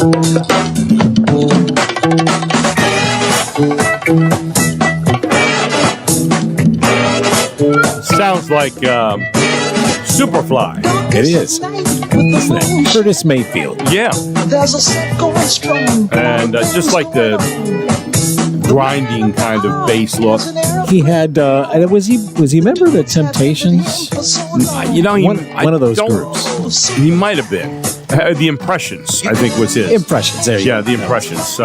People Get Ready and all that stuff. Yeah, he had a great voice. Oh, really good. By the way, I read this article, and this leaves me with more questions than I have answers, Mark. Over the weekend at the Hershey Park, riders of the Comet. Now, how many of us haven't ridden the Comet since That's Hershey the old Park, one. the real old one, were evacuated after it was temporarily stopped over the weekend. Now, it goes on to, and this is where I get confused.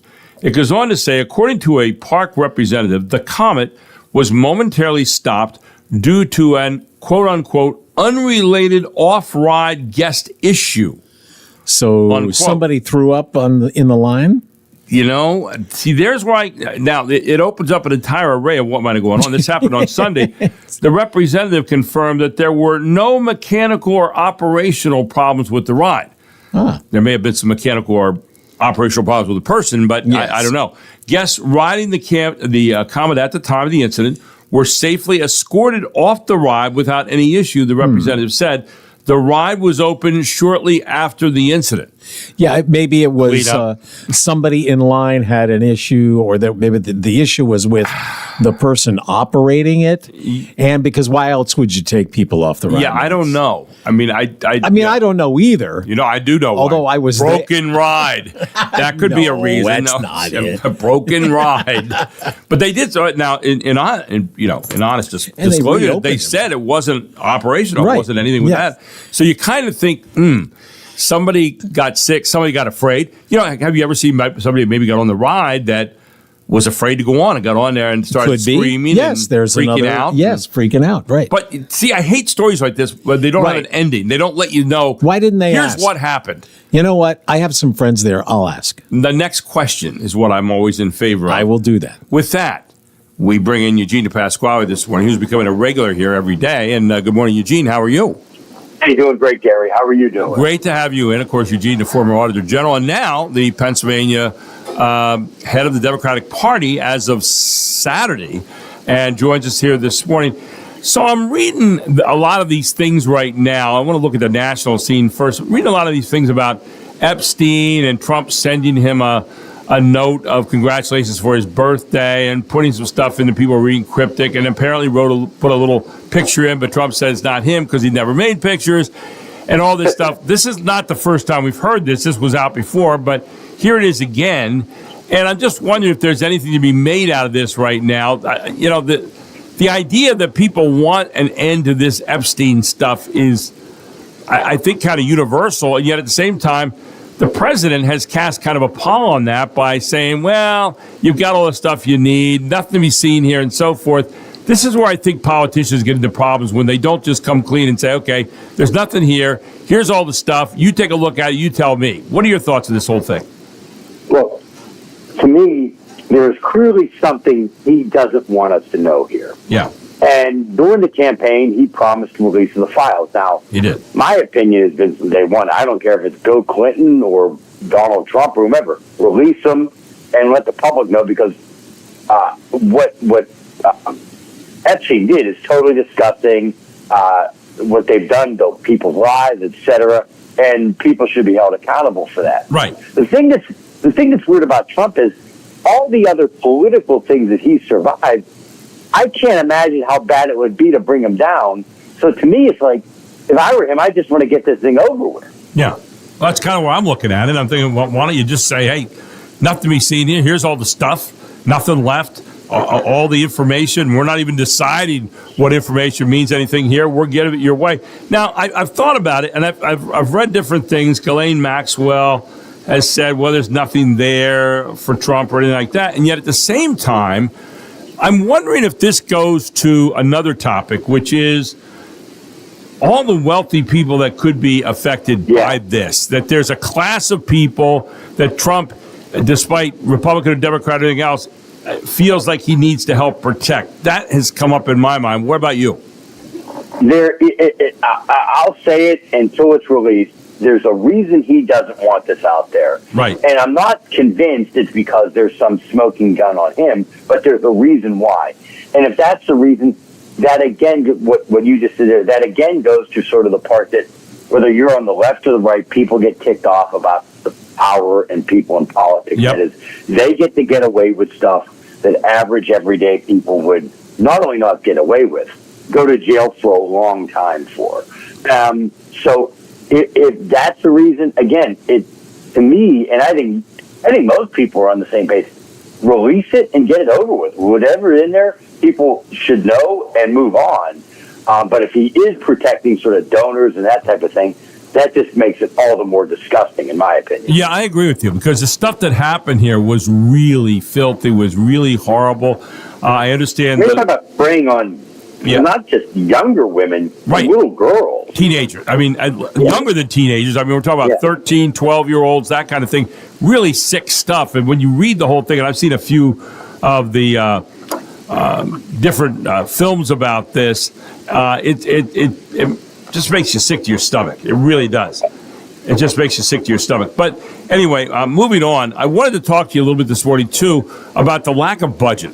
Why can't our legislators get this right and our governor get this right? I mean, this is stuff, and the longer it goes, the more you think you don't count as a citizen. And I realize people are saying, we're standing up for our side and we're standing up for this. And there's been stories about, well, they wanted to make the governor look bad for next year when he has to, all this kind of stuff. I think we're tired of the playing of politics, and we'd like to see people get stuff done because it's affecting real people now. You're taking the whole deal. There is no good answer as to why there isn't a budget. Period, full stop. No good answer. Now, I get it. People say, I'm standing up for this. Okay, but the budget deadline is June 30th. Right. And I have no problem with people arguing and disagreeing, but at some point, you got to cut a deal. And here's the best part about it. I say best part meaning tongue-in-cheek. They're not even arguing about raising taxes. I mean, it's not even like this is about a total spend number that they're disputing over. And what I mean by that is sometimes it's like, we're holding the line and trying to stop a tax increase. That's not even what they're talking about here. They're literally talking about one side wants to spend $50 billion, the other side wants to spend $48 billion. Right. And they've got enough money to do both. I get one side wants to spend less, one side wants to spend more. Well, you know what happens. Cut the deal. Right, exactly. And the time to do that is not, everybody wants to play with numbers at the late part of the game. It's early. It's to get out there early, get your hearings done, talk about the things, come up with deals, get your committees together, talk across the aisle, talk with the governor, and let's get done with this thing and put away this tribal crap that we're kind of tired of dealing with. And by the way, Gary, here's who's getting hurt by this. School districts don't know what to do. Oh, absolutely. County governments don't know what to do. Right. I mean, because they have to spend, and of course, they're now, some of them, I know, have gone out and borrowed money, which means to pay for their operating expenses, and they've gone to banks or whatever, and they're going to pay the interest on that loan, all because they didn't get a budget deal in Harrisburg. Well, I know I talked with Julie Wheeler with our York County Commissioners, and she said, well, we provided money to be set aside, but not every place has done that. I'm thinking, well, why should you be spending money that has been set aside that is to be used for, I would think emergencies and things like that? That's right. Because people can't do their daily job of providing a budget for people out here in York County. Yeah, there is no good reason why there isn't a budget right now. Exactly. No good reason. Yeah. One of the things also, the governor talked about a rainy day fund being tapped into, that there was extra money laying around. And he wants to use that. And there are other people saying, hey, it's a rainy day fund. It's called that for a reason. What are your thoughts on that? Setting aside a rainy day fund, then tapping into it. Are we missing a part of that? Is there something more to that than what we're talking about? I am pro having a rainy day fund. I have always believed, and this is just me, I know there's other people that disagree, that is meant to be used. And you say, describe rainy day. Obviously, that's someone's opinion. That, look, we're going to have other recessions. That's going to happen. And in the first year of a recession, state revenues drop, using the rainy day fund to help fill that gap. That's always been my idea of what it is, or obviously some acts of tragedy God or disaster. Right. But in the normal course of like a 8-year cycle, when you're due to get one bad economic year, maybe two, using the rainy day fund to fill your gap when state revenues drop. Yeah, I know. I agree with you. I think it's more of a, you keep it around for things that you haven't budgeted for, things that aren't going to happen on a regular basis. You got a flood or God forbid, anything like that, maybe that's out of the ordinary. And I think that's one of the problems we see now is we see money and we say, oh, we got to spend that. We got to take that. No, you don't. A little bit of, setting aside. And that's again what the budget process is supposed to be for. You have the hearings to determine what the priorities are. Right, exactly. And you weigh that out. Yes, and just because money comes in doesn't mean you need to spend it. And there may be times you don't have enough money. But the legislation, the governor has gone through that budget process to outline what those priorities are. That's supposed to be done from January to June. Eugene, you're done working for this week for us, but I know you're out there working on your new gig. But looking forward to talking to you next Tuesday morning, my friend. Thank you so much for doing Friday and also the last couple of days. And we'll keep our eye on that budget, see if something comes out here fairly soon. But thank you, and have a great rest of the week. Hey, you got it, Gary. Thanks so much. Thank you, buddy. Take care. Eugene Pasquale here on the Gary Sutton Show on WOYK. When we come back, you'll meet up with Walt Oakham, your computer. We live in a world now where computers affect every single part of our lives, from AI on down. What does Walt have us for this morning, and what does he have in terms of some suggestions that might help you in reality? He'll tell you all about it next, right here on the Gary Sutton Show on WOYK, where it is 8:47.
this hour be brought to you by York Computer, because it feels good to have peace of mind. You can find them at yorkcomputer.net.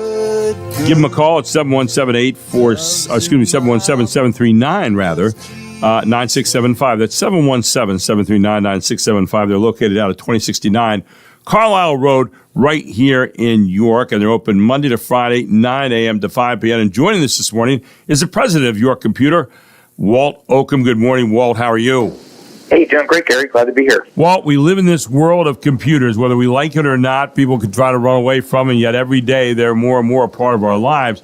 But one of the things that you wanted to talk about, I know this morning, was if you handle or process or store credit cards in any manner, you're required to comply with PCI DSS, or Payment Card Industry Data Security Standards. What is that all about? Yeah, it's some standards that the government set to make sure that you are, if you're storing this type of data, that you comply with the standards to make sure customers' cards don't get compromised. It's important for small businesses that do handle credit cards. And if you need any assistance with that, that's what we're here to help for. Yeah, I understand it's a set of legal requirements you must abide to by maintaining a secure environment. And if you violate them, you will incur serious fines and fees. What kind of fees and fines are we talking about here? You know, I don't know the specifics on the fines, but it's definitely something that you want to pay attention to if you're processing credit cards. They're always trying to get the liability back onto you, and that's really kind of probably what it's about. So make sure that you have a good, secure computer system so you don't fall into that liability. And, of course, even if you don't process many credit cards, you're subject to these laws, and thinking you don't possess enough to matter, or that, you know, no one would really care, is 100% wrong. You don't want to be messing around in that area, right? Yeah, you know, that's one of the major faults that we find a lot of customers fall into. I'm too small to worry about that. The bad guys don't care about me. Right. But they do. They'll go after anybody. And all it takes is that employee writing down a credit card number and an email for you to get caught and face penalties and fines, right? And that's correct. So, Walt, talk a little bit about when people come to see you right now, what are they most concerned about in this computer world that we live in today? You know, one of the things that we find a lot, that happens a lot, is customers not realizing what's legitimate and what's not. Yeah. So they see a pop-up asking for an update. Do I click on that, or shouldn't I click on that? If I click on it, do I get in trouble? Or they just don't know what to do, and they'll a lot of times give us a call. It's gotten to a point where I'm afraid to even call back to people that I know. And yet I look at it and I look for phishing. I look for all the various telltale signs of somebody kind of trying to bilk me. And I've gotten to a point where I'm like over the other side now. I'm so careful and so cautious that maybe I miss out on some legitimate stuff sometimes. But I'm almost like, okay, if I do, I do. They'll call me back sometime later on. What would your answer be to that from a computer standpoint? Well, that's the right stance to have your best game face on and thinking about those things, because it's when our guard is down is when we can get compromised. So I think you got the right spirit there, and continue doing that. And as far as the backups and the updates and the security patches and things like that, you don't have to worry about that, because we handle that for you. And that's the kind of thing that your computer does on a daily basis. Well, one of the things that we get into, too, in our credit cards, just coming back to that for a moment, is yesterday my credit card company, I had a debit card, basically shut down my card because they saw something that looked unusual to them. Now, I didn't know it right away. I had to go back in later on and see it, and I had to put yes or no, did I recognize the cost? And I did, but there was one cost that I couldn't remember exactly. I mean, I kind of remembered the number, but I didn't have the name. And sometimes one of the biggest problems I find is they put names in there, but they're not the same name you kind of signed up for when you bought the item, whatever service or product it was. And it does throw you off sometimes. What do you talk about when you talk about getting solutions for that kind of thing? What do we need to do? Yeah, well, that can happen to the best of us, and sometimes it does take a little investigating to determine what is that charge. It's always a good idea to keep a close eye on your credit card. I think everybody that's probably listening has had some type of false charge on their card, and it's just in the modern world that we live in today, that's part of the due diligence of making sure the charges are legitimate and just keeping a close eye on it. Yourcomputer.net. You talk about because it feels good to have peace of mind, but you're still doing computer repairs out there too. You can get help at yourcomputerrepair.com, right? Yeah, absolutely. We are busy right now getting everybody upgraded to Windows 11 because that Windows 10 end of life is coming here in October. And I know it's a big push for people right now. And you've got different kinds of plans to help people. I know I use one of those plans, YC Device Care, Your Computer Device Care. $49 a month, and I've never invested more wisely in my life. I'll tell you what, you guys keep an eye on things. It makes me feel good every single day. Yeah, absolutely. We're here to maintain, back up, and secure your computer. So people can give you a call right now at 717-739-9675. You're open Monday to Friday, 9 a.m. to 5 p.m., right out there at 2069 Carlisle Road in the Shiloh area of York. People can find you at yourcomputer.net, and they can also get help at yourcomputer.com. Final thoughts this morning, my friend. If you are not sure if your computer is compatible with Windows 11, stop by. We'll help you out. Big current thing you need to do right now. Make sure you're all ready for computers for the 2011 thing here. Walt, always great having you on a Tuesday morning. Thank you so much for sponsoring this hour of the show. Really appreciate it. And keep up the great work. My pleasure. Take care. Walt Oakman, all the good people out of Your Computer Repair. They are the sponsor of this hour on the Gary Sutton Show. Give them a call at 717-739-9675. Mark? So, in the moments that we have left, let's do a few did you knows. Things that are kind of shocking, actually. Did you know that 1.8%, so it's less than 2% of Chinese women smoke tobacco? What's the percentage of Chinese men that do? I would think less than most. I would think probably maybe 30%. It's 44%. 44%. So think about that. Less than 2% of Chinese women smoke tobacco. Maybe they're the reason that the men are smoking tobacco. I don't know. It could be. It could be. A single Lego brick can withstand about how many pounds of pressure before it starts to crack? They know this. I don't know. About 950 pounds. Wow, that's a lot. Now, we don't have armadillos in Pennsylvania. No, we don't. I guess a lot in Texas, maybe. Yeah. But check this out. Female armadillos almost always give birth to identical what? Twins? Quadruplets. Quadruplets. Okay. Isn't that crazy? It is nuts. It is nuts. So for what that's worth. Yes. So coming up tomorrow here on the Gary Sutton Show, we're going to have Jeff Coleman in here at 7:05. We'll have, Michael Gear at 6:35 tomorrow. Looking forward to that. We're going to keep you updated on all the news that's going on locally and nationally and internationally here on the Gary Sutton Show. Don't forget that tonight we've got Revs baseball against Staten Island. The Revs have closed to within 3 games now in first place. Get out here and support them tonight. We're looking forward to bringing you the game starting at 6:10. Daryl and I will have that up. And then at 6:30 will be the first pitch. Going to be a great night for baseball. Beautiful weather right now. Come on out and root on the Revs here at Wellspan Park. For Mark McKenzie today, I thank you for joining us. I am Gary Sutton. It is 9 o'clock.